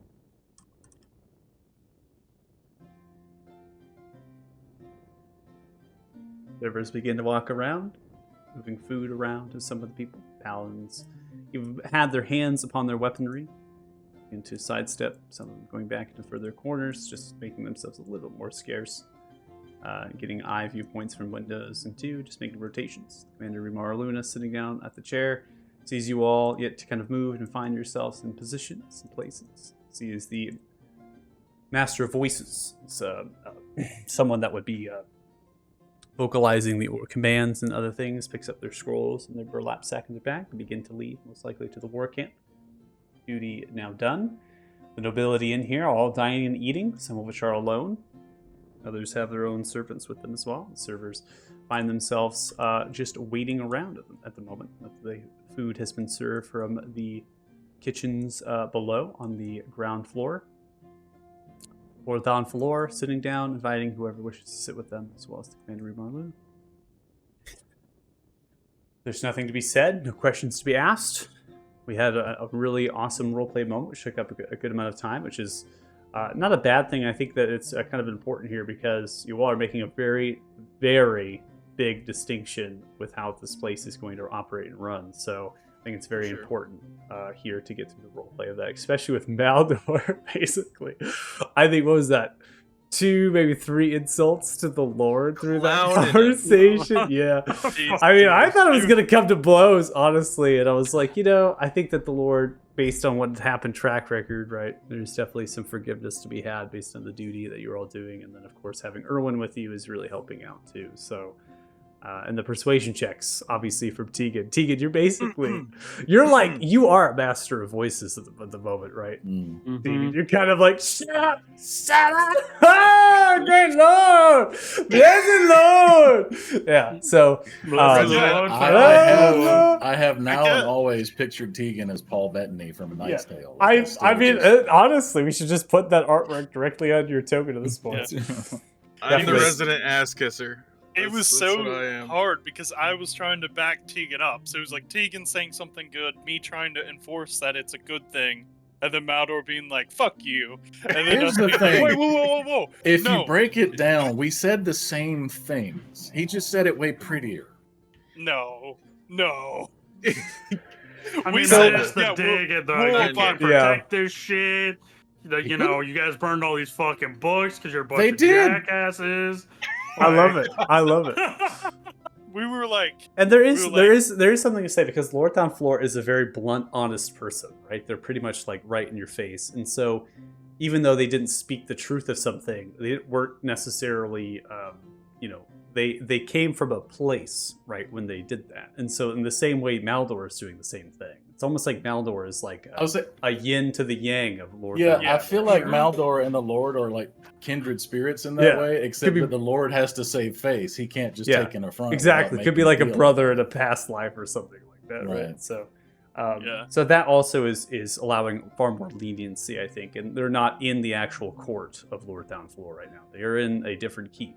He's outside of his jurisdiction in terms of who presides over this keep. And right now it's Commander Rimar Luna. So and as well as some notable business owners here in the actual town. So they are the council here. So he still has to operate within that level. He supersedes, but he has to be respectful. He can't just like draw weapons and start cutting people down for no reason. So Yeah, that would have been wild if it came to blows. yeah. See, I I was honestly- this close. honestly, I was I this thought- close to making a dig about his sword being ornamental, but we sealed the deal, so I left it Yeah. out. I thought Maldor was just gonna be like, "All right, fight me for it then," and just challenge him to. I wasn't gonna combat. fight him. I was just gonna tell him, look, you got bigger shit to do. If you want to come take it, you can try. But yeah, it Is was like trial by combat in the Talthar No, it's not way, the or- no, not the Telfort way. Well, the Telfar Yeah. way is do what we want, or we'll kill you. Yeah, do what you want, or we'll kill you. We'll take things over, that kind of thing. Because our divine Yeah, right now that I supersedes. have, am I like knighted now? I'm part of the. So what you are, and this is tough because there's a very high tone of like Game of Thronesy medieval stuff that I throw into this I think world. you just betrayed Um, Lathan or something.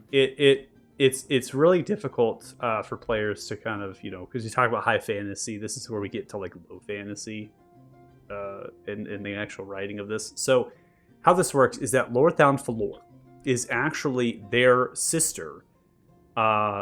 Was the Queen Talthar. So that is actually Lorthound Falor's connection to the king, technically a brother-in-law to the king.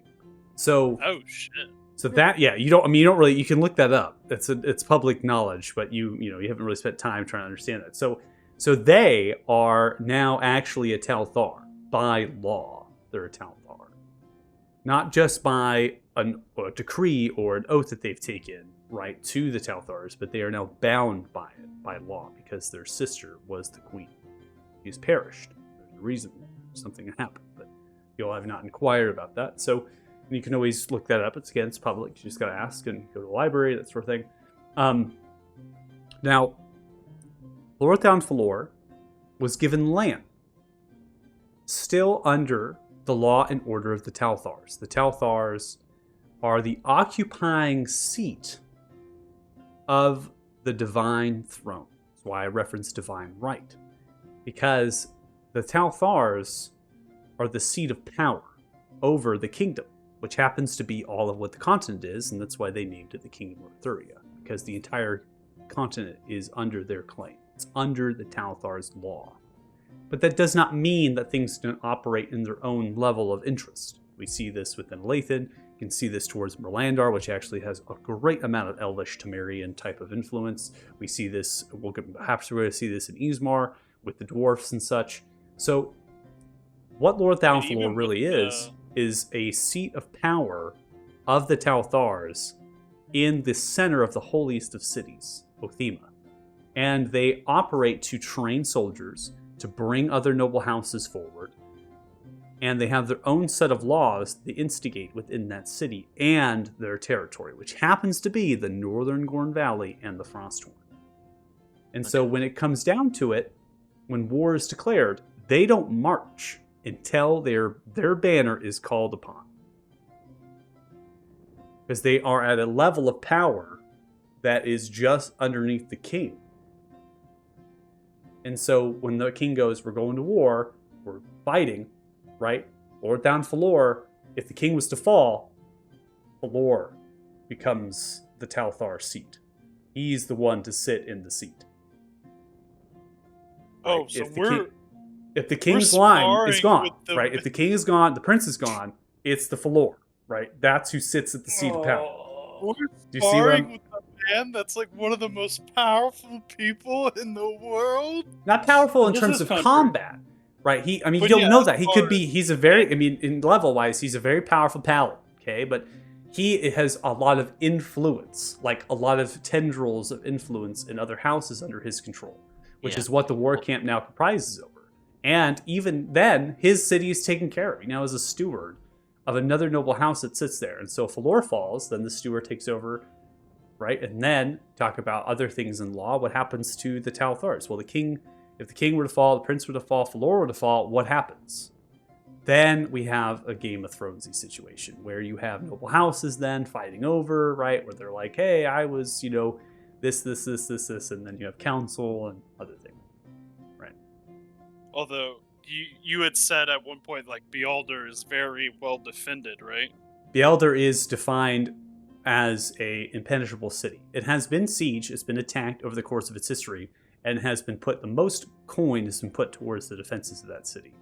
It operates a series of walls. It has an interior citadel, the people's palaces within it. It is kind of a amphibious. You talk about a very strong depiction would be if you were to attack Paris before it spread about. The actual Viking show did a really good job depicting what Paris looked like. They had to kind of have this amphibious assault, getting onto the walls, right? That is very true. There's marshland to the north and south, which is like London, and then you have water and steep wall faces on the west and east. They have a aqueduct system that's controlled by gates as it flows in, so you can't just like boats through the aqueduct.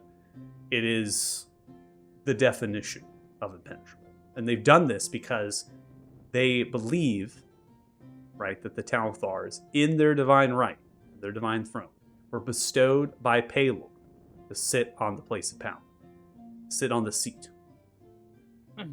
And so it's all has this, all the paladins taking their oaths, everyone, right, all this nobility kind of thing. So what are the Justicars? How do the Justicars fit in this place? Because you've heard this term, you've potentially seen them, right?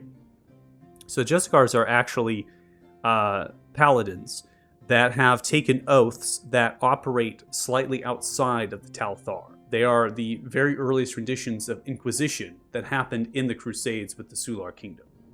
And so when the Sular Kingdom fell, they actually defend. They defend and serve whoever sits on the throne, regardless of who that is. So whereas the noble houses that are aligned with the Talthars, they serve the King Reldor Talthar and their line. The Justicars are going to serve whoever sits on the throne. They don't care who it is. Damn. So when, Thor falls, the king falls, right now there's nobody, right? The Justicars won't do shit. They become sovereign at that point. And they just sit within their own stronghold, which is in the north side of the city of Bealder. But yeah, that is so wild that we're just like having words with like one of the most powerful people as far as influence goes. As far as influence. Third in the Yeah. line. Yeah. Third in line. When I was agreeing Third in to it, line. I was like, well, we're going to... I can now present myself and we can have safe passage throughout a lot of the continent now. Without Yeah. much conflict. Probably. That's how Erwin was visioning it when he was agreeing to everything. Also, one thing that stood out to me that he said was combating any threats coming from the south. Are there any known threats to the public at this point besides Damodar? Any there's a nations whole that would war. invade? The whole war. So Lorthound Flora is referencing the war, but in the context if there was an attack by sea. Because you actually are at the lowest point of settlement to a waterway that could We potentially effectively be control the attacked by waterway. water. So if enemies tried to land on the shores of Farron River, you are to defend. Yeah. Which But would somehow be in my head, Mhm. in my head, I was like, oh, we'll be part of the Talthars, but I didn't think it would be. I don't know. I was like, oh, they'll just let us have it because no one's using it. Oh no, Obviously, that Maldor doesn't make any 100% sense. knew they weren't going to let us have it. He just decided we were going to declare it was ours and see what they did. Yeah, and you Well, could have I very well figured- did that. You could have waited for Lorthound Falor to leave with their banner, then talked with Commander Remar Luna, which you have a little bit more rapport with, try to operate that way, and maybe the commander had been more of saying, hey, why don't you just start building and start placing your stuff down, and I'll send who I can to help out. Did it a little bit more underneath the table, right? But now that you've gone this way, there's a couple different things that are going to benefit you. Now you're actually going to potentially have somebody to help plan your actual town, to make sure that you have structures where they're supposed to be. Talk about maybe a sewer system if it gets into a city, these sort of things. You actually may be able to get into the coffers. Shut up, Deuce. A dungeon. It's just a wet dungeon. That's Yeah, all. a dungeon. You get coffers. You're so evil. I know. This is great. It's so funny. You're very much like a neutral, slightly evil, but that's off balanced by the goodness of some people, right? It's kind of interesting. But then you have I access feel like to. he was to on the- a redemption arc, and then you dangled this evil character. I don't know why. I think it's Deuce as a player. I think that they just love loot and they love the idea of that powerful magical item. They're like, I will do Fucking whatever you loot want, goblin. I'll do That's whatever it, you you just want, Daddy dangle. Orcimus. I'll do whatever you want, Daddy Orcimus. To be fair, it was Totally more, goblin. oh, I'm dead. I need to go kill this dragon. Did you guys play the new God of War? Yeah, No. love there's it. there's that scene where the talking head, whatever guy, is like, why is he always going off like that? And Atreus is like, Dad just really loves loot. Yeah, yeah. Yeah. He's like, why is he always running off the path like that? Oh, Dad Yeah. really likes loot. That is Deuce. Yeah, that is I for don't know sure, what you're Deuce. talking about. And then you I- open up a chest with an upgrade, and he's like, "Oh, I guess it really was worth it." Right, exactly. But yeah, I mean, like, my idea was to, like, oh yeah, we'll be under the Talthar's control, but hopefully we could be just like a Lathan, which ended up happening, so I'm completely Yeah, that's fine with and, that. and so that's what he was. That's basically saying is that you didn't spend enough time researching and learning about how a Lathan is ran. Really, you just have the information of the companies and some of the things. Erwin could have been a good, if you want to ask Erwin more about it before you went in, but you kind of used that as a reference point for what you intended to do, and that's when Lord Thalfalor was like coming out with the big smack there on your ankles and being like, you don't have Objection. any idea really of how that works. Oh, nothing, child. You're not I nothing. saved that one pretty good though. Like I But saved yeah, that one. it was really funny to watch, like, Tegan smooth over the Maldor insult, smooth over, Yeah, then smooth over. insult. And at the end, The this is fucking book one, I had nothing for. I was just like, and moving on. Yeah. Too good. He's like, if only the mages could figure out. I'm like, maybe if the mages had some more fucking information. I mean, that was a very good point. It's He was weird. like- Good He's like, point. you're telling me the mages at the Imperial College wouldn't be able to figure out. He's like, they might if you It's would weird. The burn crowd it. goes back 1,000 years, but we only have books from 100 years ago. It's I feel like, weird. the last decade. Ah, Varys was like, man, we really That's need so to make funny. this smooth, but goddamn Maldor just spit some facts. dude, I wanted to back Maldor up quite a few times, but I had to really seriously think about it, and it's kind of dawned on me over the last few sessions that I was actually in where we're like talking to people, Mhm. is that I don't think, like, after coming to the realization that he's not even from this world, Lucar has a very hard time feeling connected to the people in this world at all. Yeah. Like, just really indifferent. I don't care what you do. Yeah. I'm not bowing to your ass, but as long as you don't get in my way, System. I'm just here, Mhm. I mean, Yeah. it's hard to value the lives of single people when your entire world was destroyed. Yeah. And so I think what's important here is that you should look at this Lucar, and I think you're doing a good job. It's just being silent, and allowing politics play out in this land you give no fucks about, and now being able to have a home that you're able to kind of build, or Yep. just a place that you're using as a spring to continue your vengeance, right? Have Yeah. a kind of a I place you can. gotta send out some syndigs and let my dad know what the fuck I'm doing. I haven't updated him since. Hey, I think my journey's gonna take a little bit longer than. Yeah, Is your dad a originally wizard? intended. My dad? Yeah. Is your dad a wizard? Yeah. He can come I'm visit. totally picturing right now his dad sending him one of those floating like screamers from Harry Potter. Where have you You been? know? Exactly. I mean, our conversations so far is like, how you been? How you been? Is dad okay? Is mom okay? Like, how's everything going? And nothing like really of substance, but yeah, I need to tell him. I need to tell him what I'm doing. And then him come back with one of those screamers like, "What the fuck do you think I mean, you're doing? Get Judging your by ass what back home happened- right now, dragons!" Dragons. Judging by what happened with Orcivis, that marriage is sounding a little shaky. What marriage? I'm not dignifying that. Y'all had a wedding? No, I mean Varys. I was high through that part. No, he keeps making the joke that whatever that fucks is I can't Daddy say or it, was his Orcivis. stepdad. is like, and my dad is like, Butt Dad naked is- in the kitchen cooking eggs. so You could, and you know that your house. I will state too, because I don't think we talked about this, but your house, Harris, they have a teleportation circle. Not uncommon for people of Glenmark to teleport between circles of notable guilds and places within the city-state. So, it is more enlightened and more prosperous in terms of magic than this place of Arthuria, which is why you don't have teleportation circles really in the forefront of light. Right, you think about maybe Guild Lore and Myth, they might use teleportation circles, or the Rudikar might use teleportation circles to traverse if they need to, but even the Telethars might use them. Imperial College Mages, Society of Falthor might have other sort of, hidden hideouts and these things.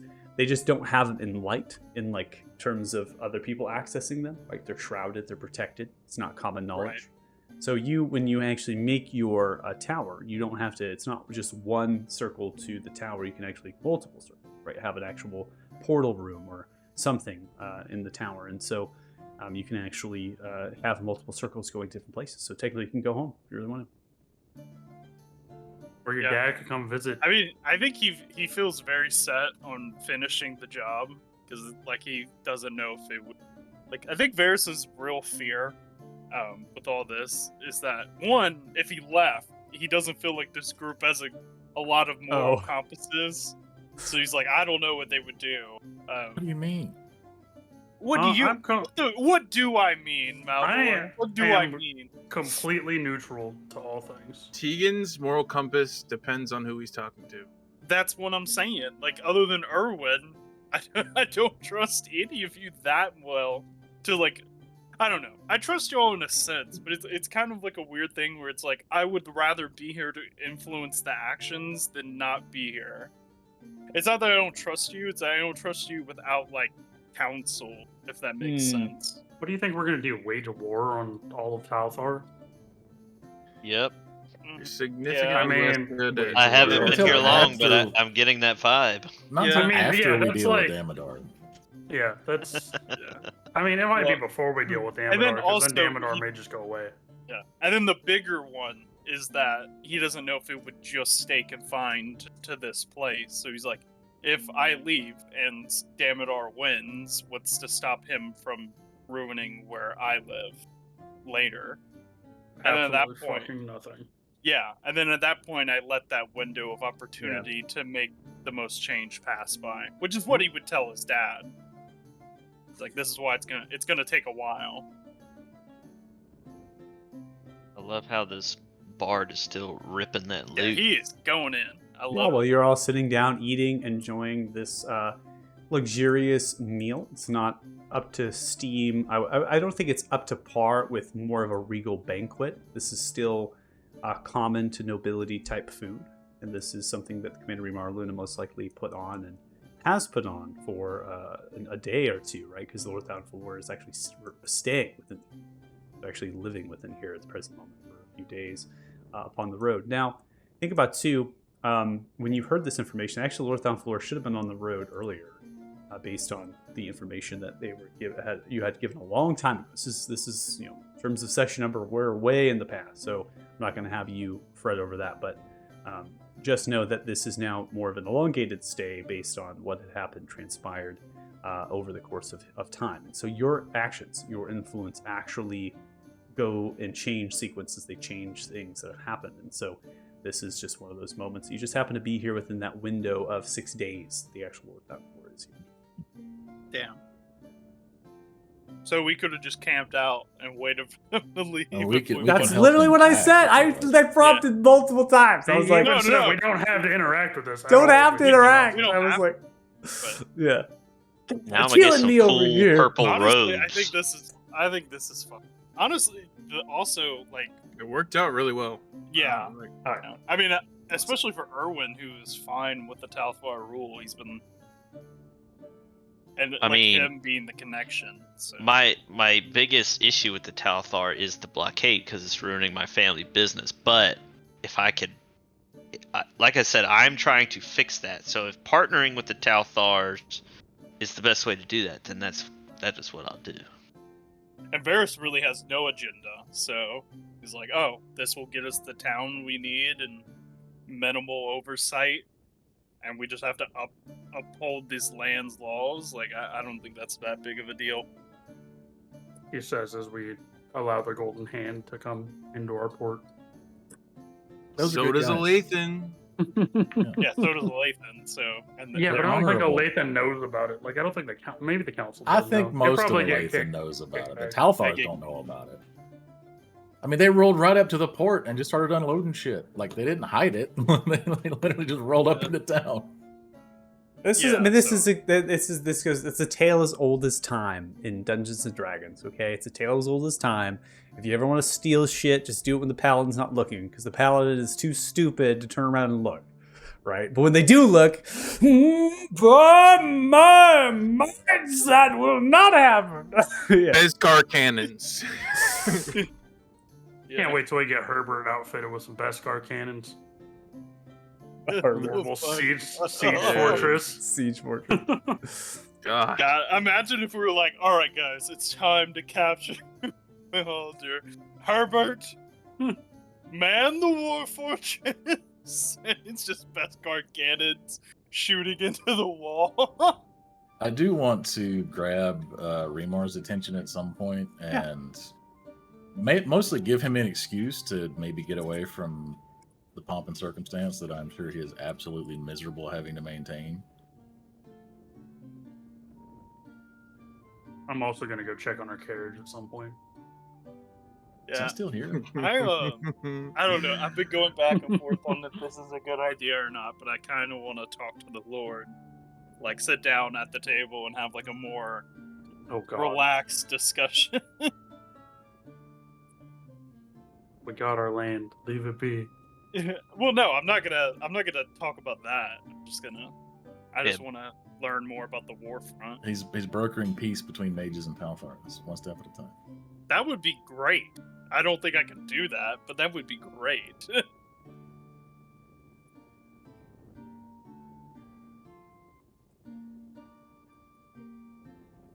Our city's about to be popping. Okay. Yeah. So we have additional conversations. So let's go ahead and get to those conversations in terms of role play.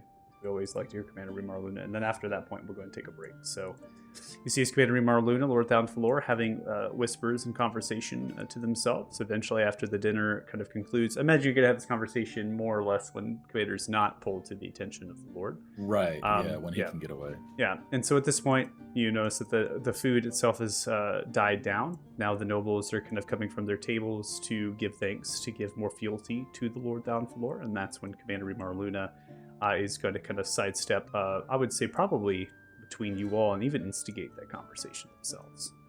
Bard's still playing, continues to jam out. While they're doing that, they're looking almost eye contact immediately towards you, Tika, just holding that eye contact. They're just staring at you, playing their ballad and instruments. As they do, they're working their head. I'm acting very offended. Well, You should just start free slamming poetry on top of it. I know you all did not get the thanks that I imagine you all should get, so thank you. Yours truly. It's appreciated.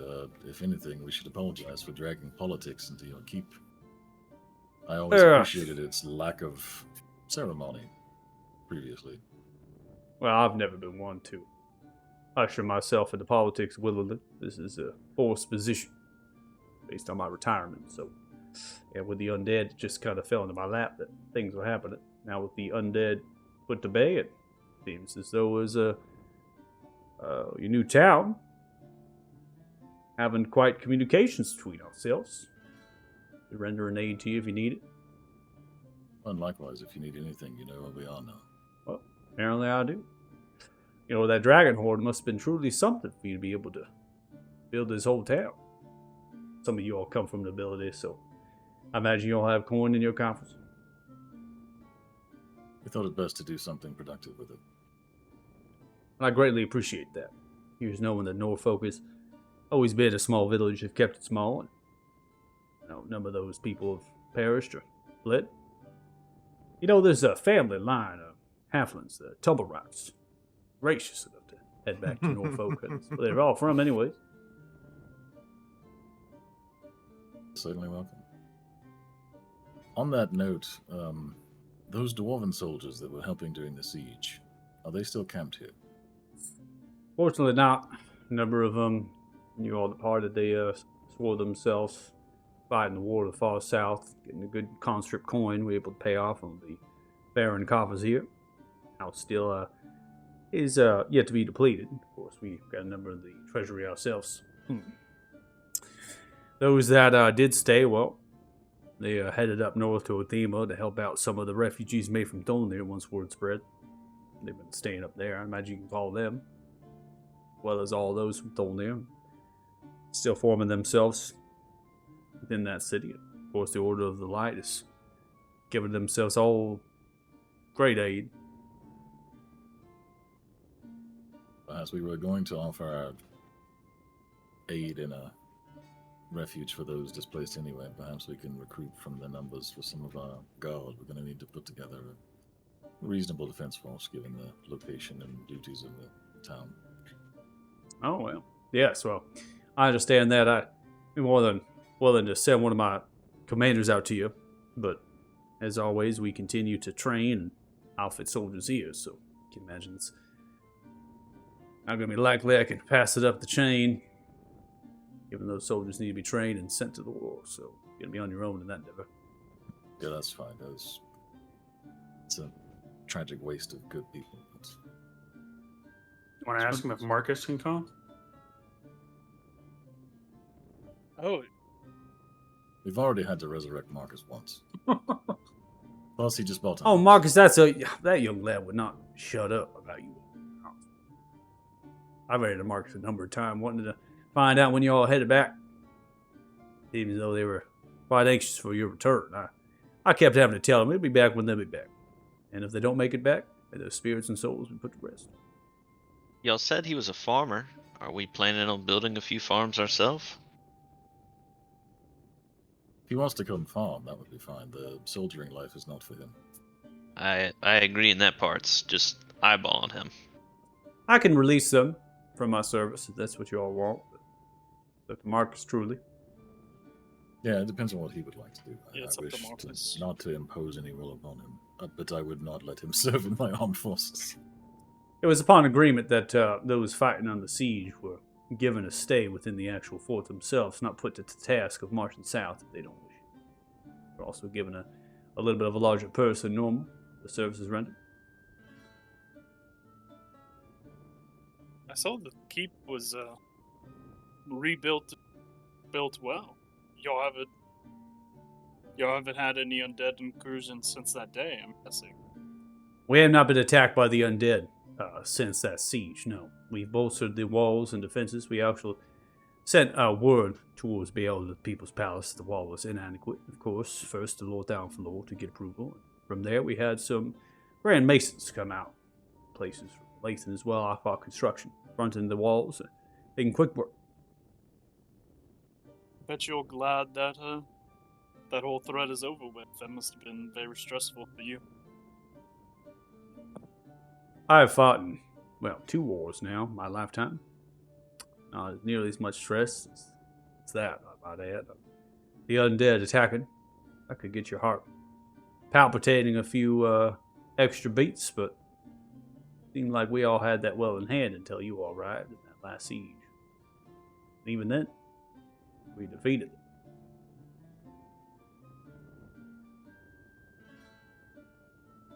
So what did you tell the Lord about us whenever you arrived?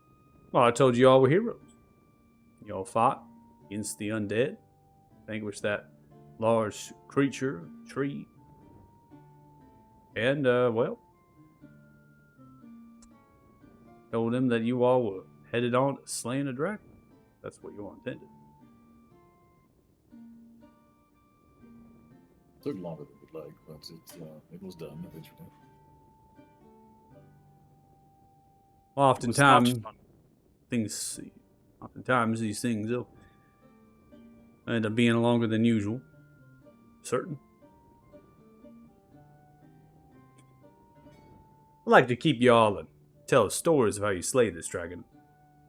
Definitely give some stories to tell younglings here and there. Come across, maybe a couple bars that come into the fair and keep look at some extra coin for performances. But I know you all have to take care of. You don't need to stick around here if you don't want to. I understand. Well, we'll probably be back in the area. We plan to oversee Fate Haven being built, so might come and visit during that downtime. And you are more than welcome to Fair and Keep. Of course, you'll be our humble guests. We're all on a small little get-together such as this. Little soiree of sorts for your stay, as what is customary.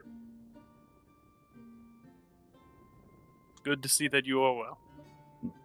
You as well. Free to stay within the keep as well. We've got rooms up on the floor, of course. The little down floor has a room. I have a room. A couple more left out of that. Actually, speaking of Lord Fauntleroy, I wanted to speak to him, so excuse me, and I'll walk off and head towards the banquet table. Okay. Anybody else gonna ask anything of Commander Marluna? No. Okay. At that point, Commander Marluna is going to head downstairs. It's going to essentially speak to a number of the soldiers, the guard here, to make sure that the fences are adequate and routine things, patrols and stuff are continuing. Varys, you pass through your party, look towards the Lord Floor, who is currently sipping on themselves of this silver tankard. Just looking about the room as a number of nobles have come through, swearing themselves further, and so I'm going to go ahead and remove them from the tables based on who has already come up. Excuse me, my lord.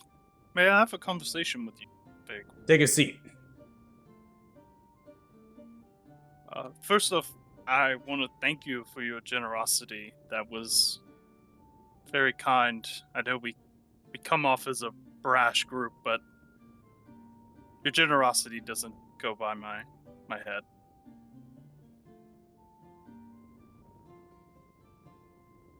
When we first spoke, you told me of your position. Is this still the same? Yes, I do seek to prove myself on this journey, and then eventually I hope to be the lord of my house. You're on a path that I do not see. You're becoming lord of your house. I've watched a number of adventurers come through my throne room, my chambers. Speaking of court, wanting to take bounties and other postage for quest, in service of my lordship, my city, people. It's a lifestyle that some are called to, some find endearing. They make their lives simple. They live and they die.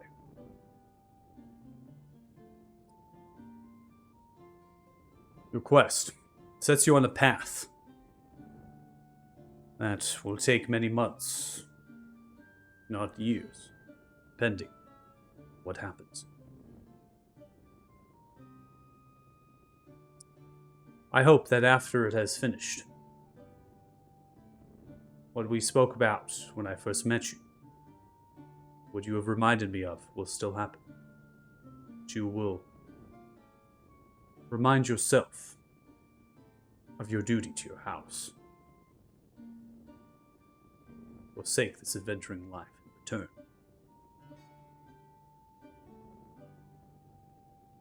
Yes, I think for me, it's more of that. I honestly probably would have returned home, but I can't see myself walking away when I know there's a threat that could affect the way of life as we know it and To me, Damodar is too big of a threat to walk away from. And also, it's encouraged within my house to seek out these threats and deal with it if you have the power to. It's all part of our journey to prove ourselves worthy of lordship, but it has ended the lives of previous members in our line, so I am aware of the dangers.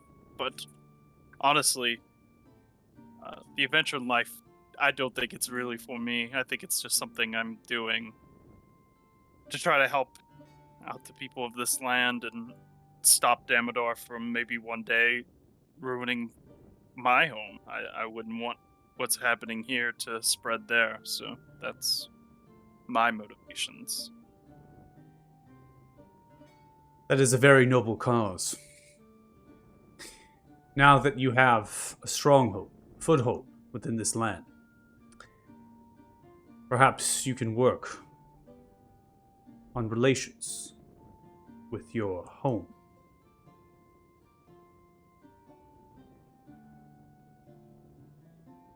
Building up rapport and relations. This might be able to guide you on the path to return after the evil has been vanquished. That is a good idea. Something I've thought about before.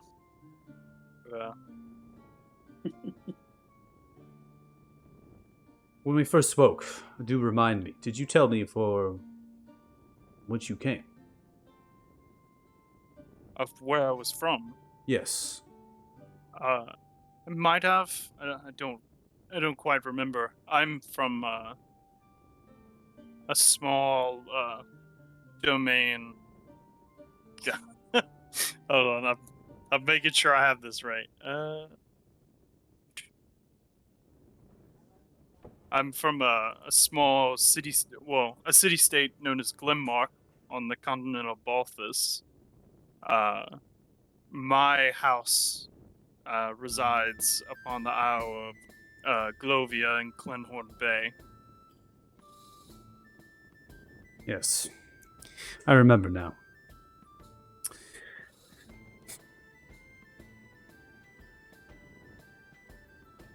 Glenmark has a powerful navy, do they not? They do. Hmm. I spent most of my life on the shores of Glenmark. The building relations with Glenmark and through Lord Irwin, Grizzly Watcher, one fielding to me and your new settlement, your new town, having a waterway as well. Perhaps there can be relations of trade, and then, when aid is required, you may call upon Glenmark for their ships to help you in your quest, or even greater yet, the town thought. Yeah. That is a good idea. It's something to think about. You now are in a place of power within this land. Make no mistake, even though you do not serve as fealty to me or to thy king, through your town and through Lord Irwin you do. That has power. Whatever council you form, whatever sorts of small decrees you make, those have weights within this world. And the people that are under you, that look up to you for protection, trust. Can I speak quite boldly if you don't mind? You all have spoken very boldly, so I do not see that is changing now. Proceed. I sometimes don't know how to get the read of you. Sometimes you seem very state-like, and then sometimes you seem more laid back. It's interesting. Was it always your plan to live the life of a politician, or were you more of an adventurer in your younger days? What you know about me is only the head of state. But yes, in my younger years, I did adventure. I slayed a monster or two, I found myself in cohorts with the likes of companions. Traveled about. I even spent time off this continent, various places. But I was bound by an oath, not just that of devotion, but also to my sister, to my family, for I was born a noble. And my training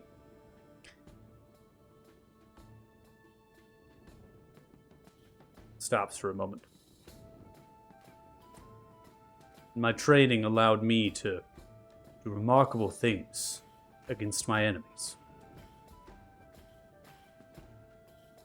When my sister perished in childbirth, the healers could not render aid, could not bring her back. I long wondered if my training, my powers were inadequate to the wills of this world.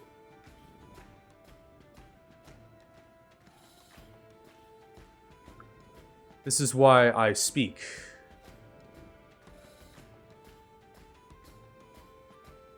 with such boldness, with such right.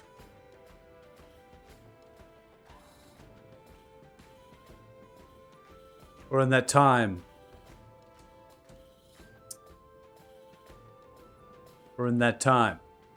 that I doubted myself, I was in the darkest of days, deepest of nights.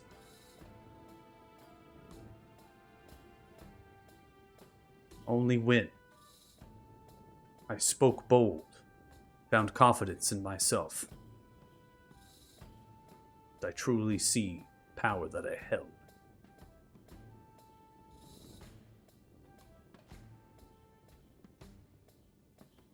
And you find all of this helped you to become a better leader of men, become a better ruler? Oh, certainly. Even though to you all this might seem, in my words, you might find anger, hate, but this is not so. I only seek to find the truth. For the lies that are told to me are not just the lies to myself, the lies to my people. If I were to go back to my keep, speak to my council, for them to spread words about the holy city, that the undead would not attack again, that the dragon was slain, and there was no threat.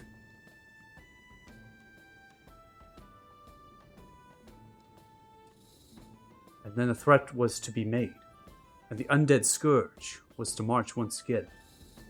I would have spoken a lie.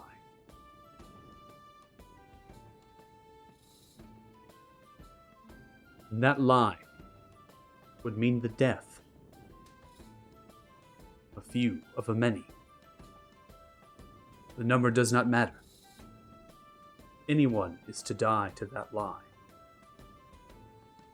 It is as if I put them to death.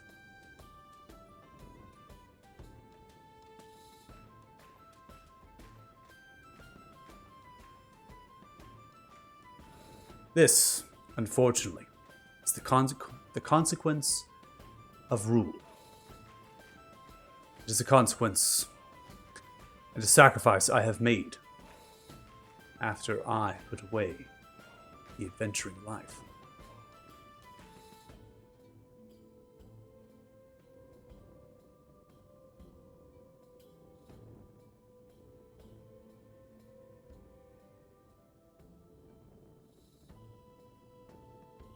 Words give me a lot to mull on.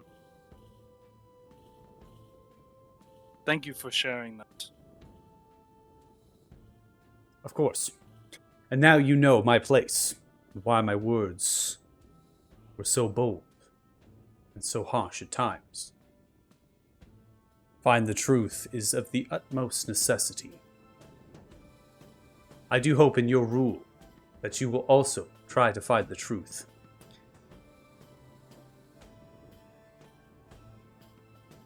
Yes, I mean, after seeing how well everything is going here, makes sense to follow in your example.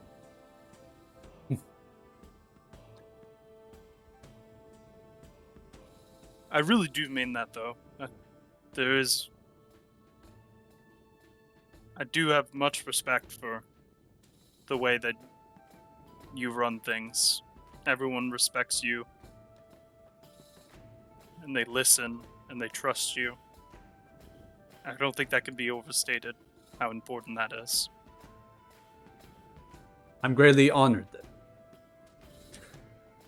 And enjoy the drink. Enjoy the food. Stay in the keep. Wish. I'm sure the Commander Remar Luna has already extended the invitation.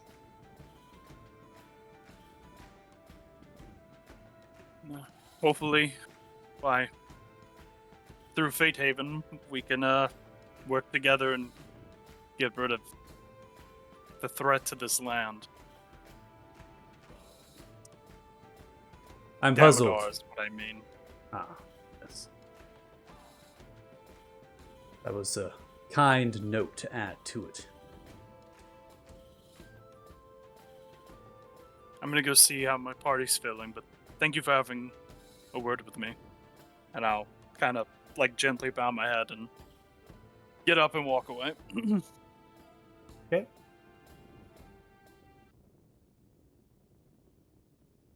Is that a veiled threat? I'm so proud of you. It was a mixture of truth and a veiled.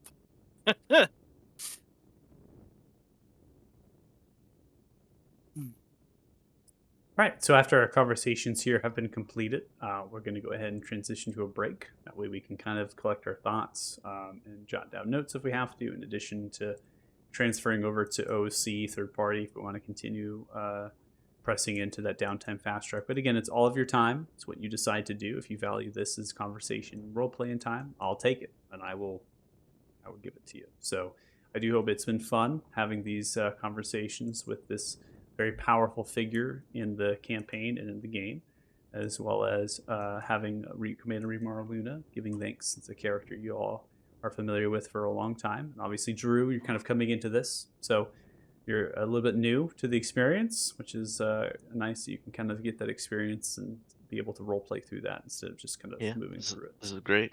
Yeah. And get a lot of responsibility thrown on your Yeah, shoulders. Responsibility. right I was like, oh. Such an awkward conversation to be the first time he met all of these people. I mean, if you knew Erwin's back, I think Erwin's a little bit more accustomed to this in terms of their story and stuff. So Yeah. definitely, as powerful though as Lord Thou, that's a little much. But anyways, if you're watching the stream, thanks so much. Really appreciate it. We're going to take a 10-minute break. We'll come back at 2 p.m. PDT. Hopefully you join us when we get back. Thank you so much. Bye. Bye, chat.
come up with a combat session? Like, All right, welcome back. As we come back to break, you're here inside the keep. Oh no, there's some creature. It begins to fly around the windows. Oh, all of a sudden all the Oh, guards no! die, and you gotta Maldor defend hits yourself. twice. Fucking Alexander.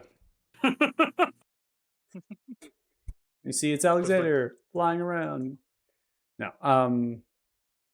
Okay, so we're back at it. We're gonna go ahead and I'll transfer us over to the town map here. It's a description of certain things. We'll cue scene actors to just kind of get us away from the keep, and hopefully some of you are able to load in without having too many struggles.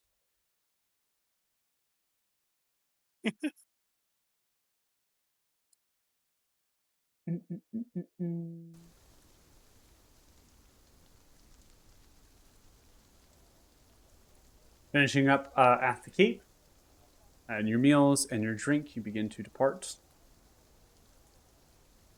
Is there a stop that's being had with an Andrew Tumbleweed Yeah. Yeah, we getting need to talk to scared. Marcus. and Marcus? We need to ask Marcus if he's coming. All right. So again, talk about role play. Are we going to role play the Andrew Tumblerot, or are we going to role play the Marcus? I'd hope so. All right. Then we're roll- I have a hope so with Andrew Tumblerot and with Marcus. That's what I'm hearing. All right. Okay. We'll role play. Okay. You go to the stable. It's picked on the map on the north side there with the roof covering. You can see Andrew Tumblerot cleaning out a stall. The familiar halfling there. There's a couple other of these stable masters that are in here. Extra work as the war horses need to be stabled as well for the paladins that are currently within the keep and residing in the grounds, doing patrols. The private royal guard, floor down floor. Andrew doesn't hear you coming up. Still mucking a stall. I'm going to get as close as humanly possible. Make a stealth check. Remember when you were proficient in that? Yeah, I do remember when I was proficient in that. 215s. God damn. Wait, remember? Did you fuck shit up? Don't He's a worry different about Oh, class. never mind. I'll ask you later. it. Why are you rolling with advantage? The cloak. Yeah, you still got the cloak. So 19. You're not sneaky no mo. Yeah, it's not as sneaky anymore. But that's okay, because we're about to have all this downtime where I can get expertise in it. So, You sneak up to Andrew. Doesn't recognize you, or doesn't, I guess doesn't perceive you. Back is turned to you, mucking stuff. Andrew, where is my carriage? Stops, freezes, turns around, looks right at you. I'm gonna like slightly pull the crossbow out of the cloak. Ask the question, where's my carriage? You're not gonna kill me with all these paladins going around here, are you? See some of the other stable masters turning and looking. Some of the patrols starting to turn, looking into the stables. Andrew, I don't have to kill you to make your life difficult.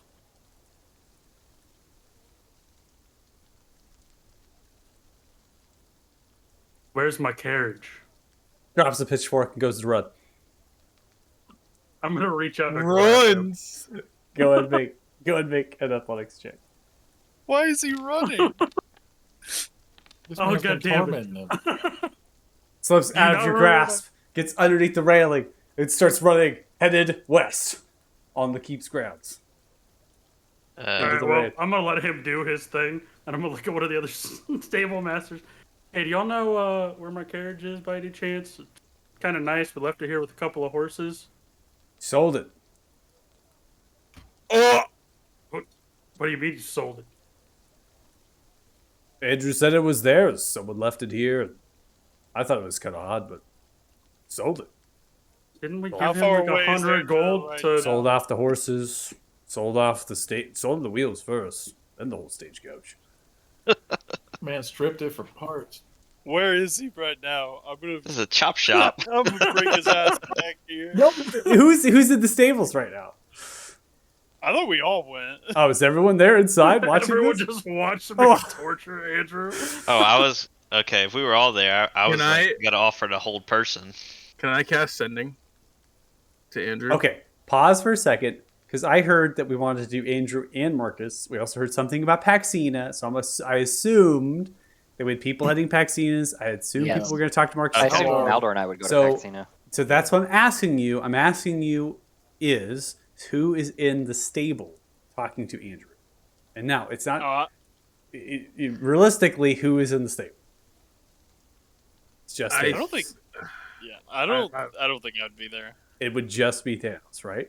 Yeah. That's what I'm assuming. Unless I don't think he was like, I'm gonna go torture some poor dude, and we're like, yeah, sure, let's all go. yeah, I mean, maybe Tegan. Maybe Tegan. Yeah, I'm not me. debating because like if I would have known something funny was gonna happen, I would have came along. Well, it's Andrew. I Funny mean, you as know in something humorous? would have. You know Yeah. something funny would have happened. All right, then I would have been coming along. Okay, so Tegan, you see is Andrew has scuffled. He's in the rain, just beelining at full sprint, headed west. Yeah, I'm gonna cast sending. I'm not gonna cast anything offensive or trying to stop him. I'm just gonna cast sending, Okay. and I'm gonna say, he will hunt you to the end of the earth. I want you to know this. It's a particular certificate. Have a good day. I'm going to turn and run after him. And as soon as I am within 60 feet, actually, you know what? I'll even use a couple of teleports, just so that way I can get. I want to teleport to him as soon as I can. With Okay. mine. So at this point, you begin to walk out of the stables, and you notice that two of those on Warhorse paladins are riding out towards Andrew. One pulls the horse in front of Andrew. The other one comes to the backside, drawing the sword. Andrew stops their movement. You now come trotting over. The paladin turns and looks towards you, looks back to Andrew, speaks to Andrew. Why are you running? Stares up. Just business at the wall. Nothing else. I just forgot. There was a horse I left tied to the wall. I had to get to it. Please let me go. And then sees you running and stops and turns the blade over to you. What business do you have here? I am simply trying to receive my carriage. That I have learned has been sold by this fine gentleman. And do you have a deed of your property? Something to prove that you owned it. Did we get one of those when we bought the carriage? I don't think so. Just go through your bag of holding purse, see what you got. I mean, surely you got a receipt in there somewhere. Yeah, I'm not going through my bag of holding. Turns to look at Andrew. Did this person provide you anything? And did you give them a receipt of the stabling rendered? Oh, I've never seen this one in my entire life before. This one, I've never seen them. Would you be willing to confess to that in a zone of truth, Andrew? I'd be willing. But you have to be in the zone of truth with me.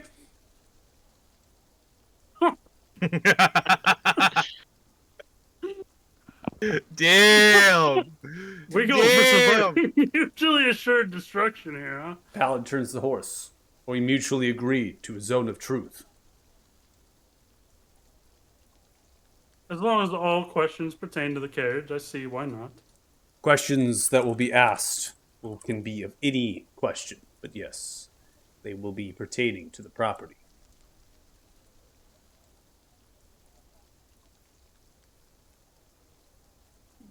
Sure. Well, why not? What could possibly my go wrong? God. This is the day Thanos dies. As Paladin turns the group of horses together, stand near and wait.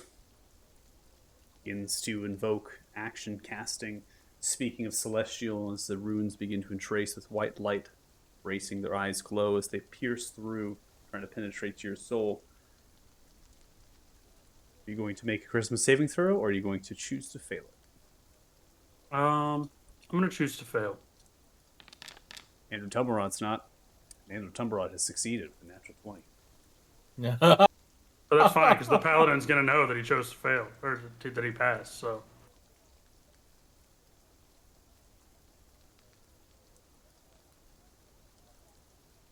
Zone of Truth hits you. You feel a wave of energy, divine, piercing through, racing into your veins.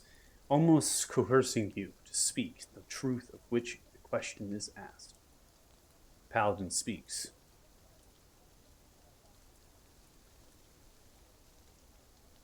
Master of Stables, Andrew Tumblerot. This one speaks that you were to stable their stagecoach. Is this true? No, it's not true. Not at all. Ernest, to you, Ben. Did you provide your stagecoach to the stable master Andrew Tumblerot for stabling? Yes, we purchased it in Othema, and I believe I paid him quite a hefty sum. For how long was this service?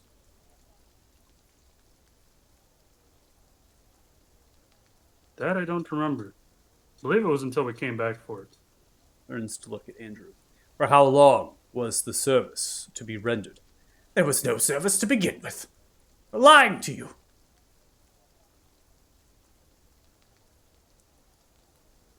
Sees the paladin, moves the horse, begins to split you, standing into the zone of truth of their own. They let go of the casting of concentration, turning, splitting, and ending. They look towards either one of you, grabbing Andrew Tumblerot by the back end of the shirt, lifting him up, raising him with just one arm in terms of strength. Higher halfling. Other horse comes riding forward, placing Andrew Tumblerot over the mate of the mare. These animal Tumblerot's just kind of frolicking and moving their body, turning towards the looking of you. As soon as they chose to resist, they committed their crime.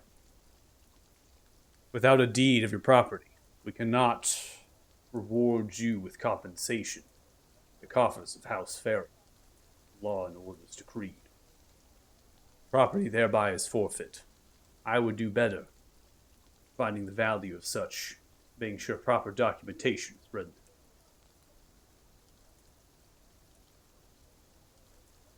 If you wish to take this at council, speak to the Commander Remar Luna. You may take your case to that court. Looks down I feel that towards won't Andrew. be necessary. Paladin begins to look towards them, pulling out some rope from a nearby saddlebag. Holds them, begins to kind of tie them. Head of the mare draped over them. You get this man killed. And for you, stablemaster Andrew Tumblerot, you will be accompanying the banner of Lord Downfalor. You will be in my custody, where you will face your crimes.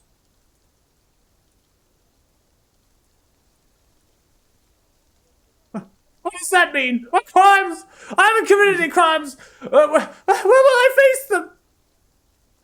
Begins to pull and just continues to ride the horse, aimed for the gate. Talthars do not fuck with horse thieves, man. Well, fucking, I'm just gonna leave that one alone.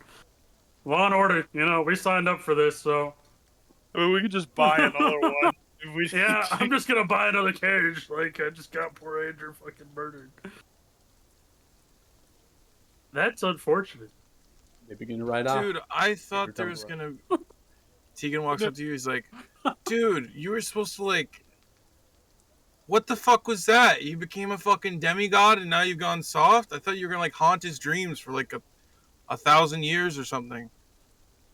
I think he's facing a much worse fate, having to march with the banner on down to the war front. Yeah, but like, I Force don't him know, to fight. man. Might force him to fight as a soldier. There was no horse. Maybe it's an oath of redemption paladin. It's gonna take I've needed take a Andrew horse. Tumblerot as a squire. That was so funny. Thanos just kind of like shrugs and is like, "That wasn't. I just wanted my carriage, man. I didn't." Like, Yeah. It's more fun to it seems like it's more fun to mess with him and then you want your carriage. That's good. well, rip that. Rip Yeah, Andrew, so- rip the carriage. It's all gone. In short, Andrew Telmarat was taken prisoner, and with the banner of Lorthal and Falor, most likely paladins, they have, being noble birth and as well. In fact, this is the Royal Guard. They have jurisdiction in order to commit sentencings, and in addition to following through with those sentencing. And it remains to be seen what that might be for Andrew Telmarat. You can try to seek recompense for your stagecoach if you wish, and that is through Remar Aluna, the presiding of court and law within Farron. So you are able to take your case to them and try to get the value of the stagecoach. That is what you wish. No, I don't even remember how much Stagecoach costs. Honestly, it was just my Stagecoach. Like I do love how you all were like lawless. There's no law ever, and all of a sudden like one small, like it's literally just a halfling running, and it was enough for them to go. There and wouldn't be laws. investigate. We just said we didn't care about the Telthar's laws. Yeah. Right. This poor fucking man. That was not how I expected that to go down. Tegan is thoroughly disappointed. I wanted him to shit his pants, and now he's just going to be a soldier. Well, he'll He's shit his probably pants shitting on the his pants. battlefield. Yeah. Don't worry about Andrew. I'm sure Andrew will be just fine. All right, so now we're going to come to Marcus. Marcus is still up at the wall. The rest of you are kind of who's going to be talking to Marcus. You're actually observing the scene from afar, right? So you're observing the scene from afar. At the same time, you're talking with Marcus upon one of the towers of the gate that leads in on the eastern side of the keep. Marcus is mucking business with a trio of other guards that are up there with crossbows raised, just surveying scene inside of the rain. Marcus! Oh, hey! Hey! Hi! Hey, can you come down here for a second? Officer Ken! Begins to take the crossbow strapping to the back and begins to work down the stairs of the tower. Begins to exit out near a kind of a scuttle-like door. Sits on the facing towards the road. Comes out towards you all in the rain. Hey, so, we just went in there, and, we just got the deed to a new town that we're going to construct, and we want to offer you a job. A job? Yeah. Being a hero? Yes. Wow. Well, count me in. What am I going to be doing? All right. Well, Hero I of hear the you're farm. an expert farmer. Oh.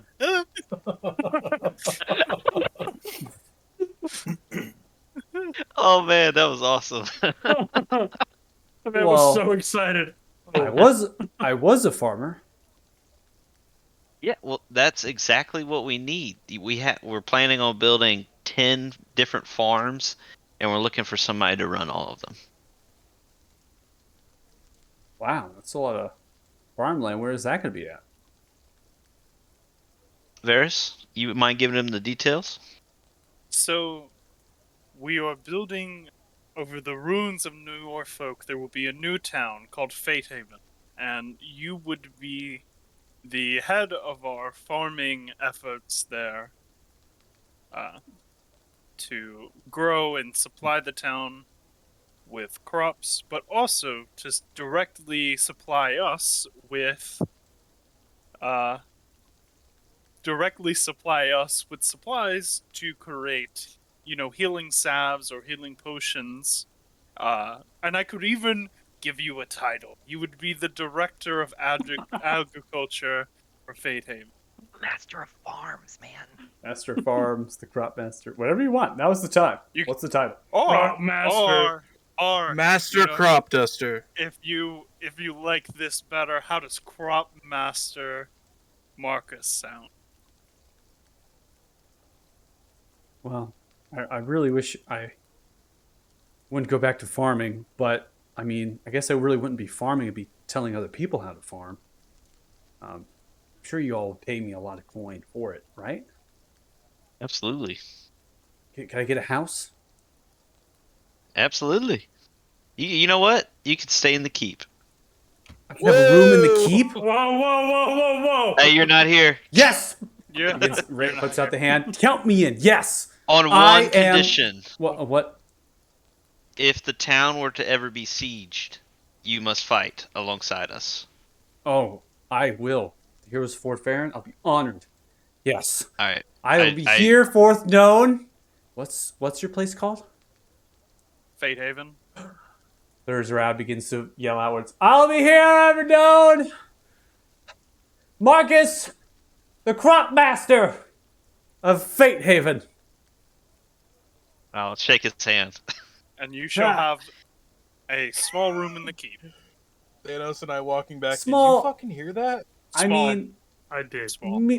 moderate sized. Small. Small. Broom closet. We're paying Under the you, front stairs. and you're going to live for free. Well, and that's we'll if have you a want to live in small the room. keep. You could, of course, always have your own house. I can't have my own house. Yes.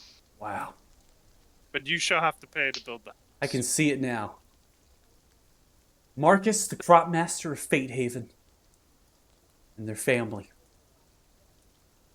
Do you have a family? It's a beautiful Yeah. sight. No, I don't. But I'm gonna get one now. That's Imagine, good to hear, Marcus. imagine all the women who will come. His dad like shipped him off to fight. I'm pretty Wait. sure. Yeah, he got sold into conscription. Do I gotta let the commander know? No, he said it was your choice. Oh, so the So- commander's already signed off on it. Yeah. Okay. Begins to take off the armor and the crossbow. Drops it down, literally on the road. Well, soldiers of Fort Farron, I'm out. Begins to backpedal through the gate. that's now Marcus, open. Marcus, come see. I need to talk to you for a second. What? Oh, So, that was you're like in my charge- exit. That was awkward. no, for sure. See all You the can, soldiers you can looking do it down on me. again. You can do it again. Don't worry. It's awkward Uh, now. Listen. You're in charge It's of getting awkward. all those farms up and running. You will report back to us via courier whenever you have it running. Oh, Understand? well, where are you gonna be? How will I know We where will to be in send this? Alathan. Okay, send a courier to Alathan looking for you Yes, Varys will. as well. Okay, all right. Soldiers afoot! Shut up, Marcus. Get the fuck out of here. Huh?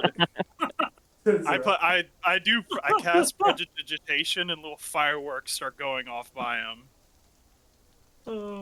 Little like tiny sparks of light around him. As they turn around, they're walking away. They do a little skip up. They're tapping their shoes together. Continue striding down the cobbled road. Man, I That's- hope You didn't even give him any gold. How's he supposed to hire people? Well, I need to well, sell that damn house he bought with yeah, all my gold. I was about to say he's going to sell that house. We didn't discuss that, but I'm sure he already knows. I guess that means I should call the Rangers. Did I just hear you made him crop master? He is. He's the crop master of Fate Haven.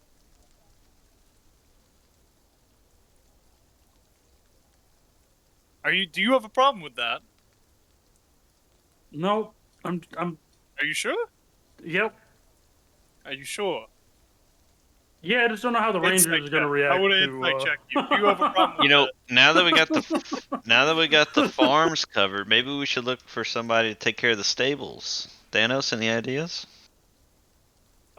The one stable master that I knew just got arrested. Oh. Where's our carriage? It got sold for parts. What the fuck? That would be why the stable master got arrested. We got I guess he- bamboozled. I guess he got what was coming to him. Where's Maldor and Luca? God, how did they sneak away in full plate armor? That's how distracted you people get. You people. Oh, also, Erwin. I've been meaning to talk to you, but I guess I'll do it when the rest of the group is together. I'll tell everybody. But I think I'm going to go back home for a little bit. Maybe set up a trade route to Fate Haven. So I know you said you might want to come if I ever go back home, and the invitation is there. Want to Yeah. join me? That sounds great.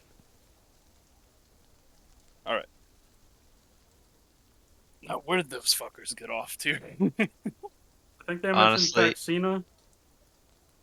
Right. When his face went from pure joy to pure horror. And then back pure joy again. You had Yeah. insulted that man so much. You're like, I'm gonna have to go back to farming. No. You have to direct the farms. It's a whole different thing. Hopefully he's good at that. If We'll not, see. we'll fire him. It's fine.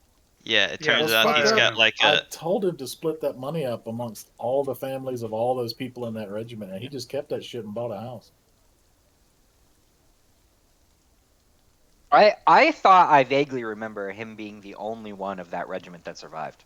He Yeah, is, that's why no, you I wanted him told- to go pay the family. We resurrected him, and then I gave him a bunch of money and told him to go home and give that money to all the families of the people that had died, and keep some for himself. But I was trying to get him because he was sold into service.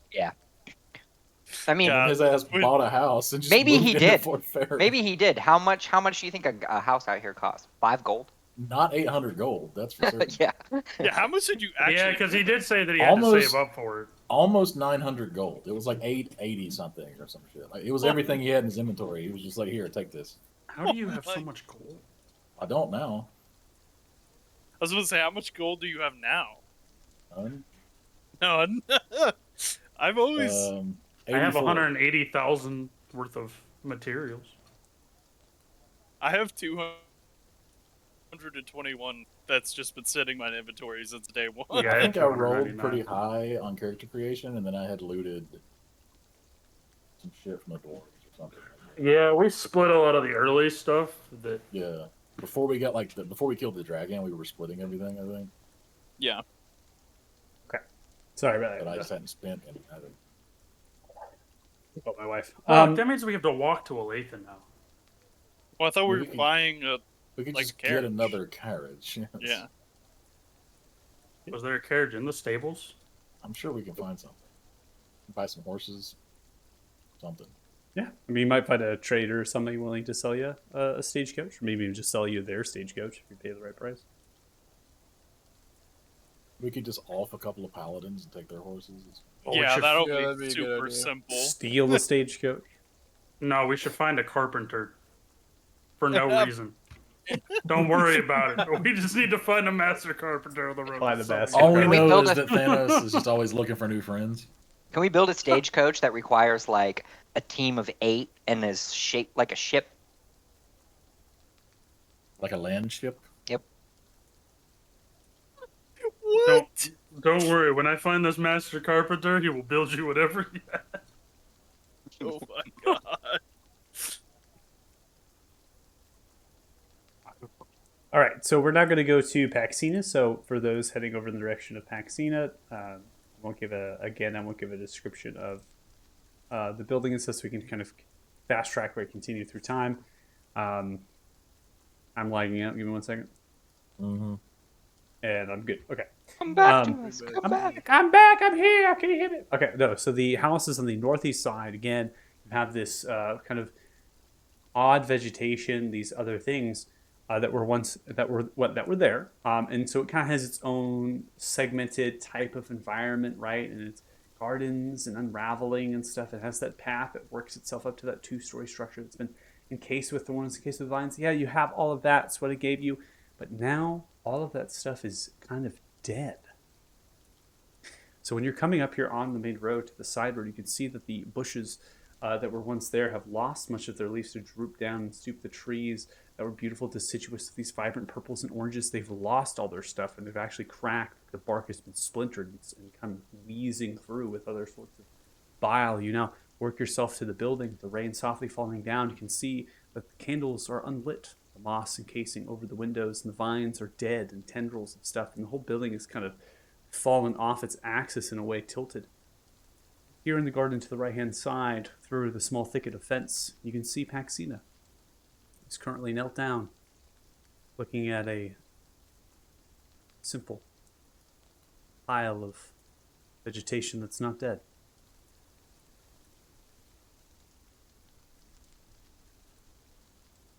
Looks ominous. I had thought that perhaps she had died, but there she is.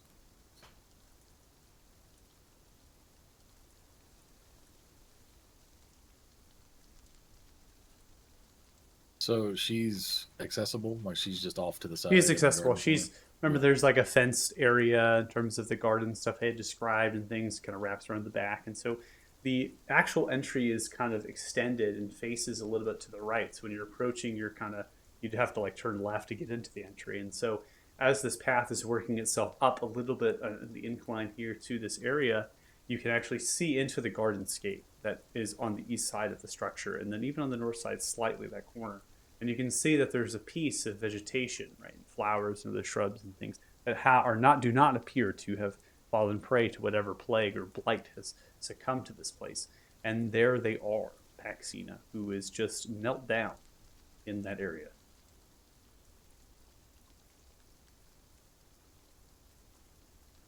So, Maldor will just approach, I suppose. Okay.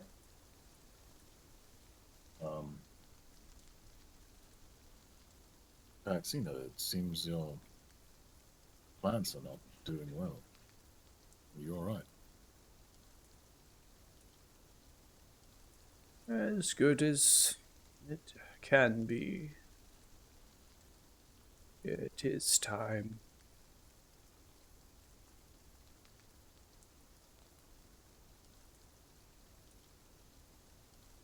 Time for what, perhaps? It's time for me to return. To your cycle. Yes. It is.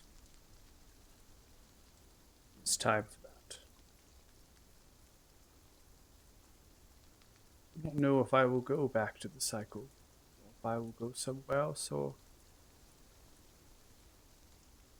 nowhere at all. When I was in my younger years, as Fairleon,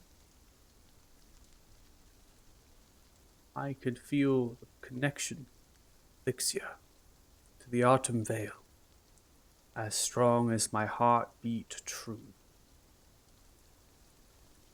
When the congruence made bridge to somewhere else, I'd lost that. My power was rejuvenated from the veil. I have been living on borrowed time. I spent much of it saving refugees and killing undead, putting them to rest. Something has changed. Not many moons ago.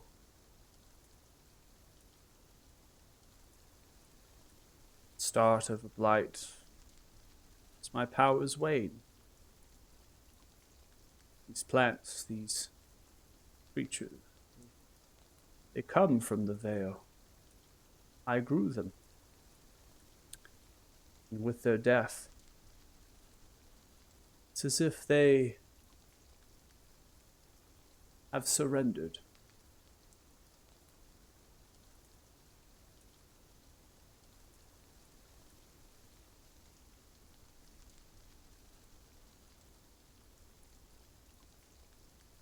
We wanted to let you know. You had asked us the last time that we spoke to put your sister to rest, free her from her curse. It has been done. That I am grateful.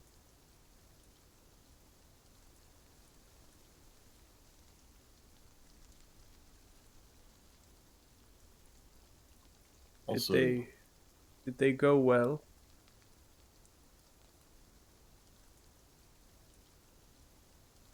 in her last moments, I believe she retained some essence of her former self. She thanked us for freeing her from her burden.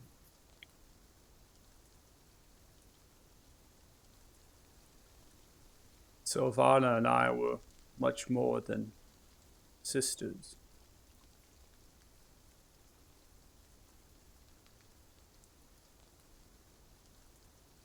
We were lovers. partners.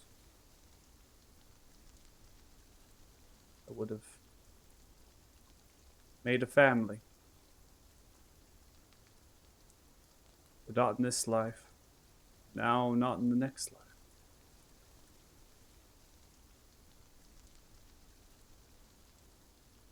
Perhaps whatever awaits you in your journey, the same place that she found herself in.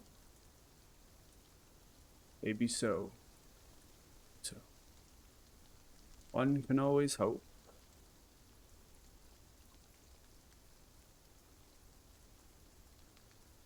We are also building a safe haven in the old town of Norfolk for all those displaced from the marshes as well as from dragon attacks. So those that you fought to protect will have a home.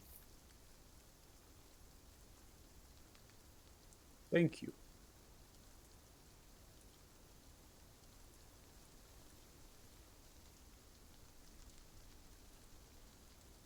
I would also like you to know that your gift of all of those potions saved our hides many, many times. We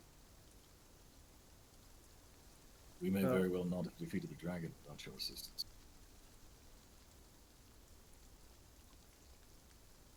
At least I did some part in slaying that wretched bastard.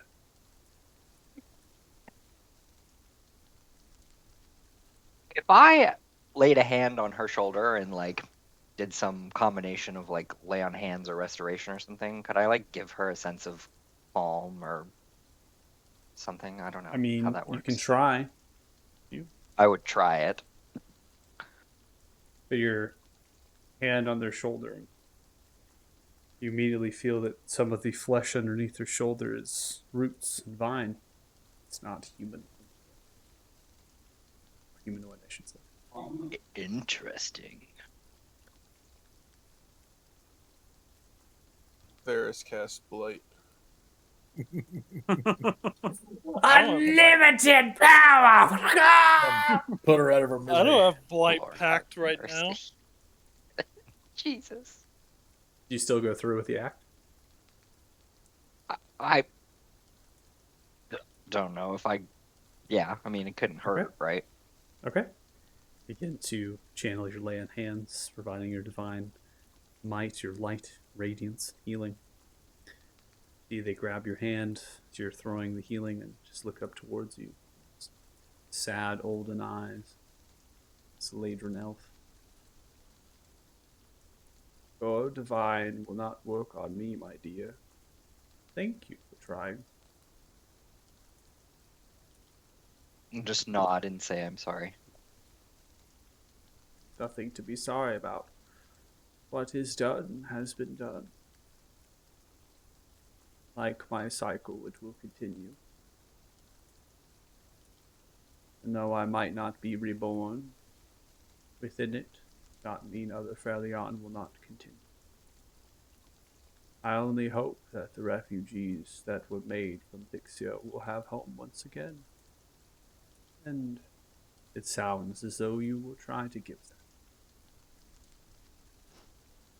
We will. Would it, any of your plants survive that we could take with us and grow to remember you by? These plants were grown with my magic. Connection to the veil. Once the congruence was bridged to somewhere else, I lost the wealth and the well of power. So, I have kept these alive with my very body, my will. It is a limited resource. It will not survive on this plane. Telepathically to Lucar, Malor was just gonna say, I believe in choosing not to close the congruence or Herod doomed unto oblivion. And a mental acknowledgement. It is what it is.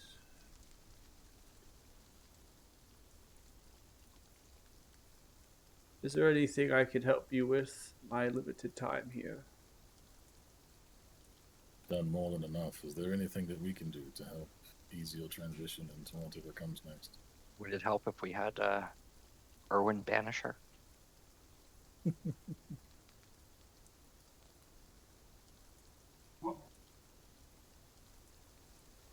Could offer. She did say she's from another plane.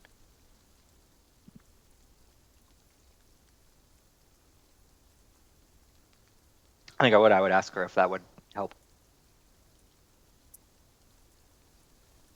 Fortunately, it would not.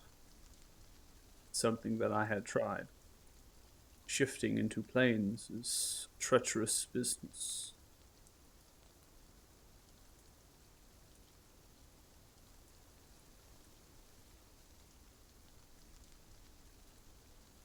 Due to the congruency. It's not so easy to move through planes.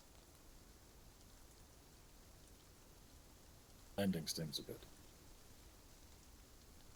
Banishment.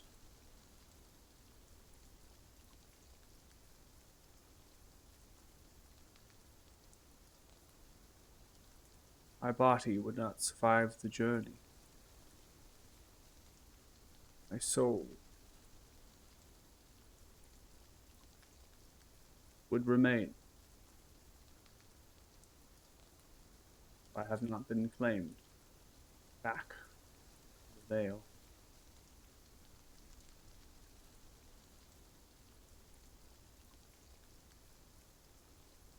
There is still a hold here. Even on me.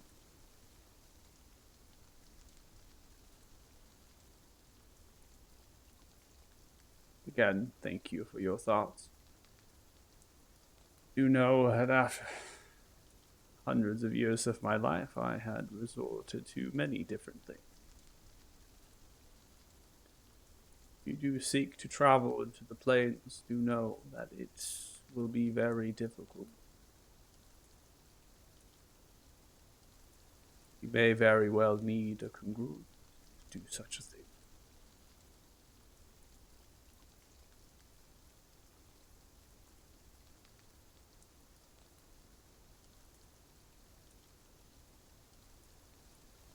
We have put out word here in the fort and sent word to Othema for any of the refugees or those displaced to come to our new city. Is there anywhere else that we should look for those that you helped escape the marshes? There is one such group.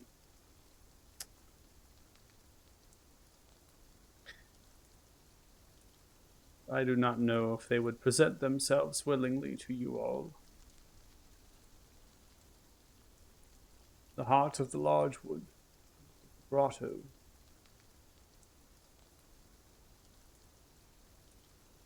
There is a particular flower that grows there, white with purplish veins, the purple spotted thorn fruit. They are creatures that resemble plants, nymphs.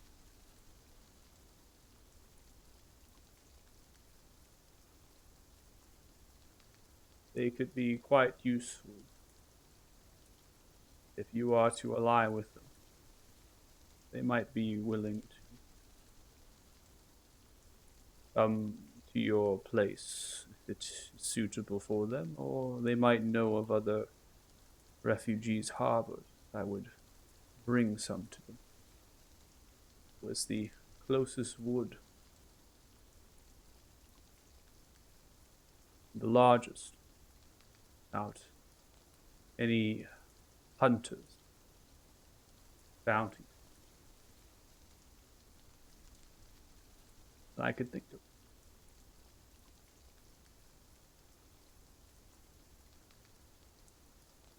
The people. They're known by a name.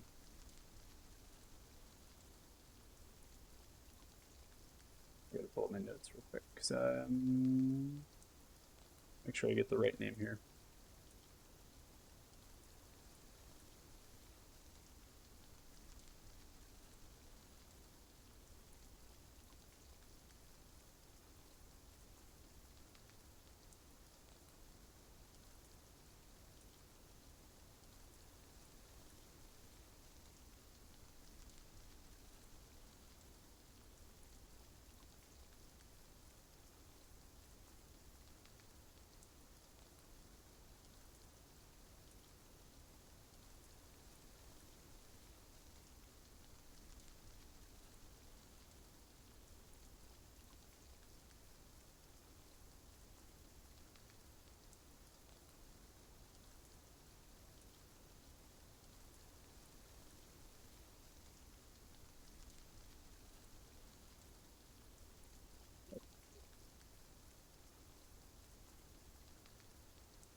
is the Alderwin. Not necessarily a group that happens a lot in this campaign, but they do exist. Stuff there. So, description of the flowers in the grotto are sound. There's not a particular name beyond that. Maxine is far too old to guide you to this place. They're the only ones that they know of that can get you there.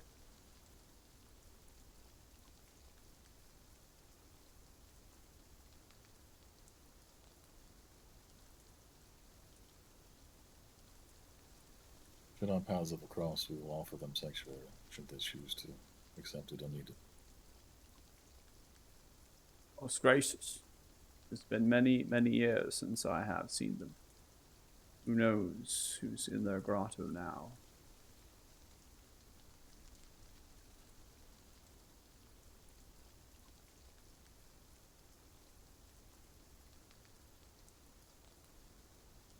Would you mind if we sat in a vigil with you? At the time you have left. If you wish. Can't say it'll be very exciting. Someone has lived as long as you have, it should not be.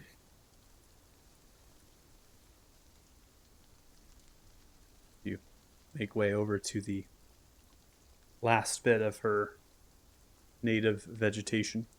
Kneel down and begin to sit with them.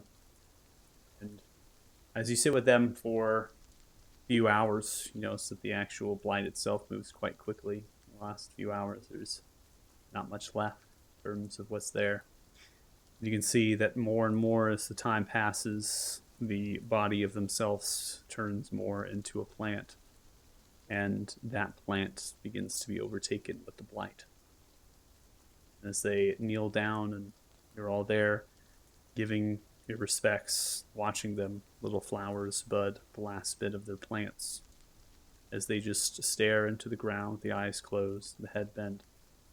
Last breath of their body leaves them. And the 4 hours that pass by in your vigil, you watch as little flowers turn to rot. Their body begins to slowly break.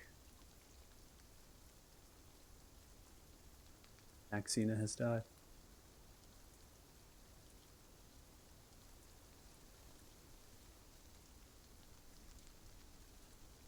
Now I feel like an asshole.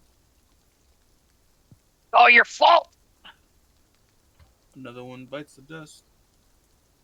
This campaign can be very hard. The sequence of Ismar is harder than this in terms of deaths, and the concepts of it are very challenging for people. It's one of those moments that can be very challenging. You know that your actions, the things you have done, some of them unknowingly have wakes that affect the world around you. Depending on what you have done, you've done them for the reasons that you decided for and morally and ethically sound to you, and you need to stick with that in these moments. You don't lose yourself. Remember that Paxina is over 700 years old. They have lived a very long life. They have fought for that life, and they have been residing here, counting the days until this would happen. And somehow prophecy came to fruition given to them, and they used those last bits of moments to tell them of what they could do to help their people. Not necessarily themselves, but their people, and more or less one individual in particular.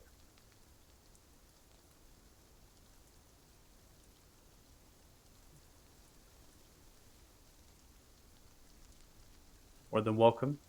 You do seek fit to, I guess, go into Paxina's house and get some more potions if that's what you wish to. I think we should pay. So I'll look over at Maldor and be like, I think we should pay someone to remove this house and build a giant garden in its place. Sure. I agree. And you begin to depart this place, this very sacred place. And heading into the rest of the town, you begin to venture finding the rest of your party. From there, we're at a pretty good stopping point for the session, since we've kind of concluded everything that we wish to do in Fort Farron, unless there's something else that someone would like. No. Okay. So we'll finish up and wrap up the session, and we can also state too, if you all want to try to find that stagecoach, we can do that really quickly and just third person that one out of character as well. Well, I Fine. was actually thinking we may just be able to send a sending to Bruga, and she might actually be able to come pick us up with that doohickey. Okay, I like it. Okay. Doohickey. Yeah, we'll go ahead and we'll start off with the next session with that. So we're going to calculate some experience points for all of you. Give me a little bit of time. She should come. You are her boyfriend after all, and you are about to ask her to move in with you. So Yeah, but there's this You whole should- true heart thing that You should like bring her a present. Bring her a present. I am the present. It's a pretty stop sick dragon ass- blood. I bet she'd love some dragon blood.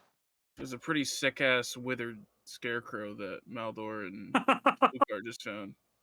Oh my god! We should give that to our crop master. Hey, I heard this is from another plane. If you put this in between all the farms, it'll bring good luck. Fucking hell. The fuck? Those monsters. We just went through a heavy ass scene. There's a crop, there's a scarecrow, guys. Like, fuck Sometimes off. you gotta make light of the heavy, you know? No, I'm joking.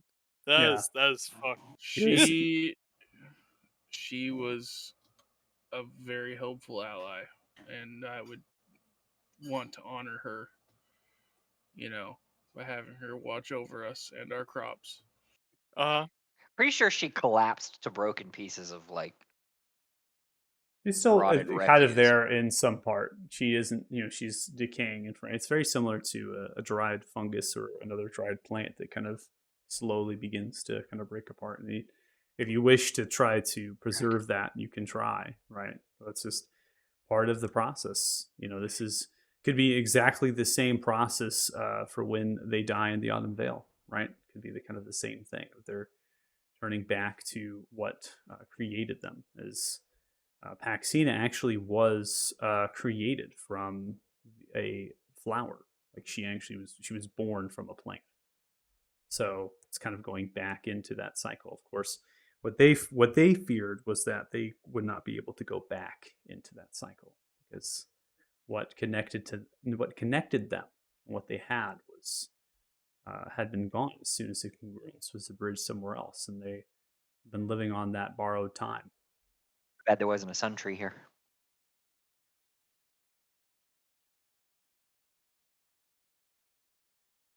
So that's a no for the scarecrow, or No. The remains of her and her plant must be tilled into the Tegan- soil to fuel the new garden that will be in her place. Tegan's neutral good. Brendan's just evil. Say I'm Brendan just- has more I'm just fucked up pure- thoughts than Thanos does. I'm That's just kinda pure fucked. chaotic neutral. But also, this chick saved my life like 3 times. Yeah, she was cool. That's okay. We're about to have a ton of downtime. Thanos is gonna stock up on all of the potions. Yeah, that's what we were worried about. Not the death of a. Can we think about the gravity of it's your last moments and you're sitting there with Maldor and Lucar of all people? I'm like, sure, we'll keep you company. I mean, it's better than Oh. like if I had shown up there and been like, Listen. yeah, the reason you're dying is because I made a deal with the guy that She probably fucked would up have. your congruence. She probably would have had a heart attack. Maldor and I are quite beautiful, I'll have you know. He's a freaking That's acid. fair. and I'm- Yeah, I mean, Person y'all are easy dragon, on the yeah. eyes, but you're just Come you on. know. I was about to say, I don't think y'all are the worst people to have at your last moments. Thanos One of is y'all- definitely the Very worst. respectful. You One of guys y'all make it coulda seem dealt like it was the, a Magic Mike situation. One of y'all could have dealt the killing blow, got some extra XP. Oh fuck! Oh Coming God. from the cleric. That's not the That's cleric OOC. talking. Big That's the oof. player talking. I mean, that whole like I worship saloon could be a cover song. True. I'm gonna convert him to worship Orcivis. It's fine. He is a deity. It is. Barely. Yeah. Dream domain. Did somebody say inflict wounds at 5th level?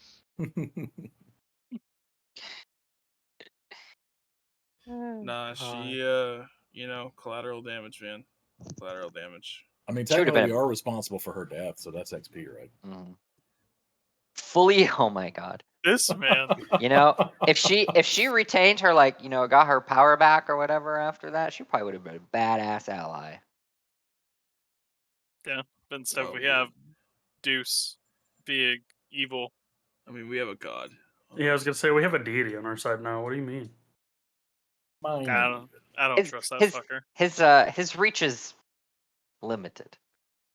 He gave Okay. us an army of rangers. We have 706 experience each, 75,934 experience total, and then for you, Erwin, 65,489 experience total. Got it. All right, that is going to conclude our session for today. An emotional ending. Hopefully, you join us next week, Saturdays at 11 a.m. PDT for The Ill-Fated. And thank you so much for watching. Appreciate it. Bye. Later.